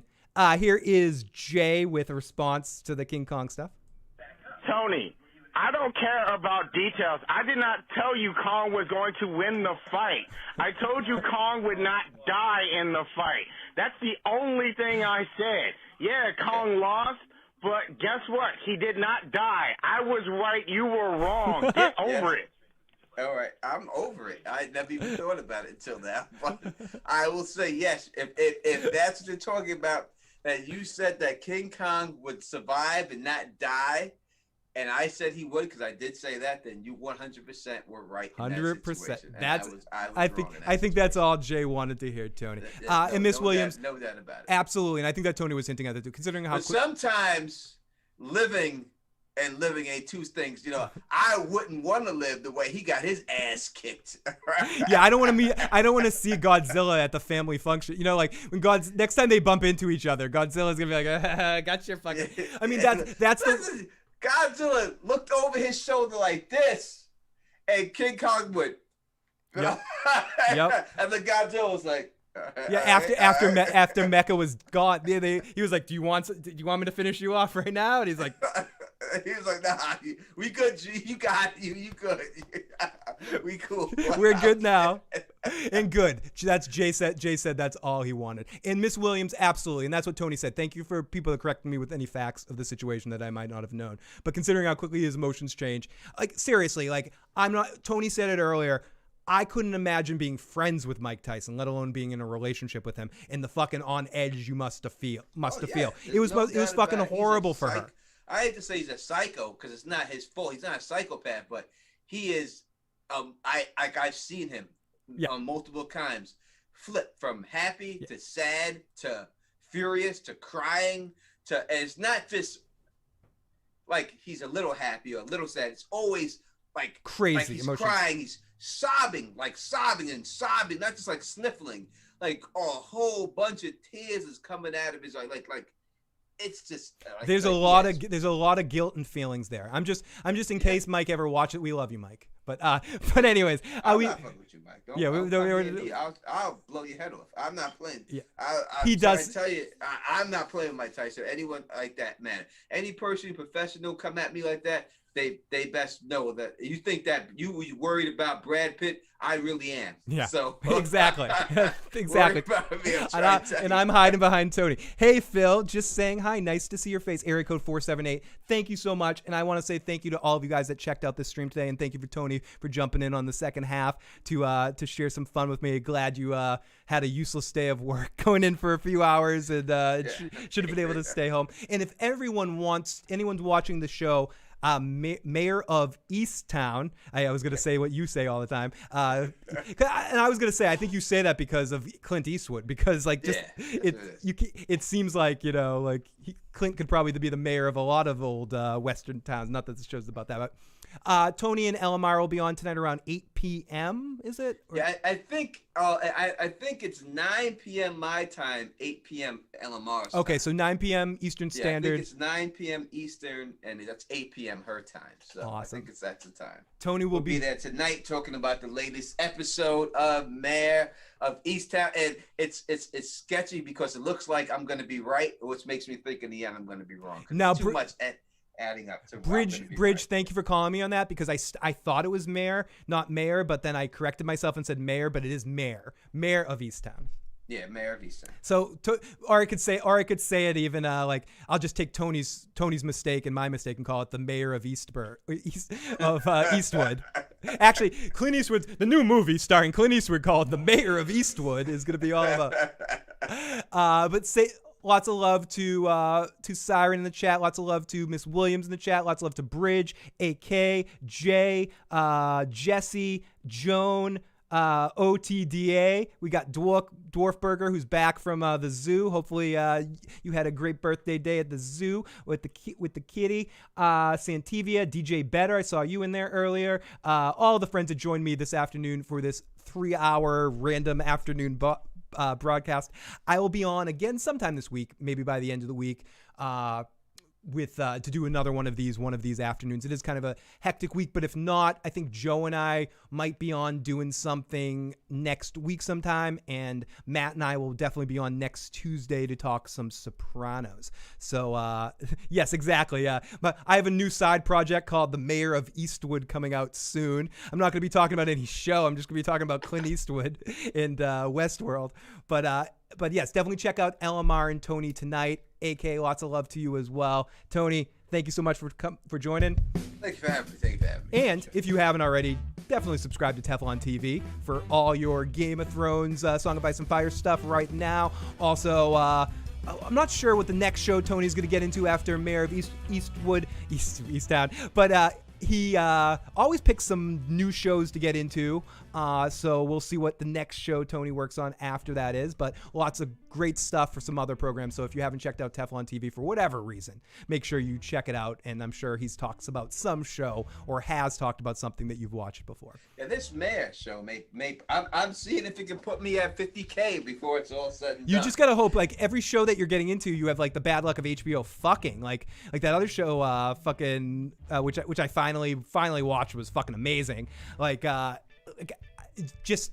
HBO isn't bringing it back. I don't like how HBO's been bought by this parent company, and it seems like the whole direction of HBO is going more, let's build big universe type stuff instead of developing deep programming, just like even with the shows that they're developing now with The Last of Us, which is a video game franchise, which is going to be a franchise kind of thing, or with all the Game of Thrones series. I feel like they're missing out on something that made HBO great before, which is taking unique series and giving them a chance past one season to build their audience. If it wasn't for HBO giving The Wire a chance, we wouldn't have gotten the 5 seasons of amazingness. Like, that show was almost canceled every fucking year because it wasn't getting ratings, so I don't know, and it's a shame that I hopefully HBO picks up this show and picks up more shows moving forward for more seasons. So, everyone, thank you so much. If you haven't already, like this video, subscribe, pass it around to a friend, like it's a fucking virus. We'll talk to you guys next time. Later.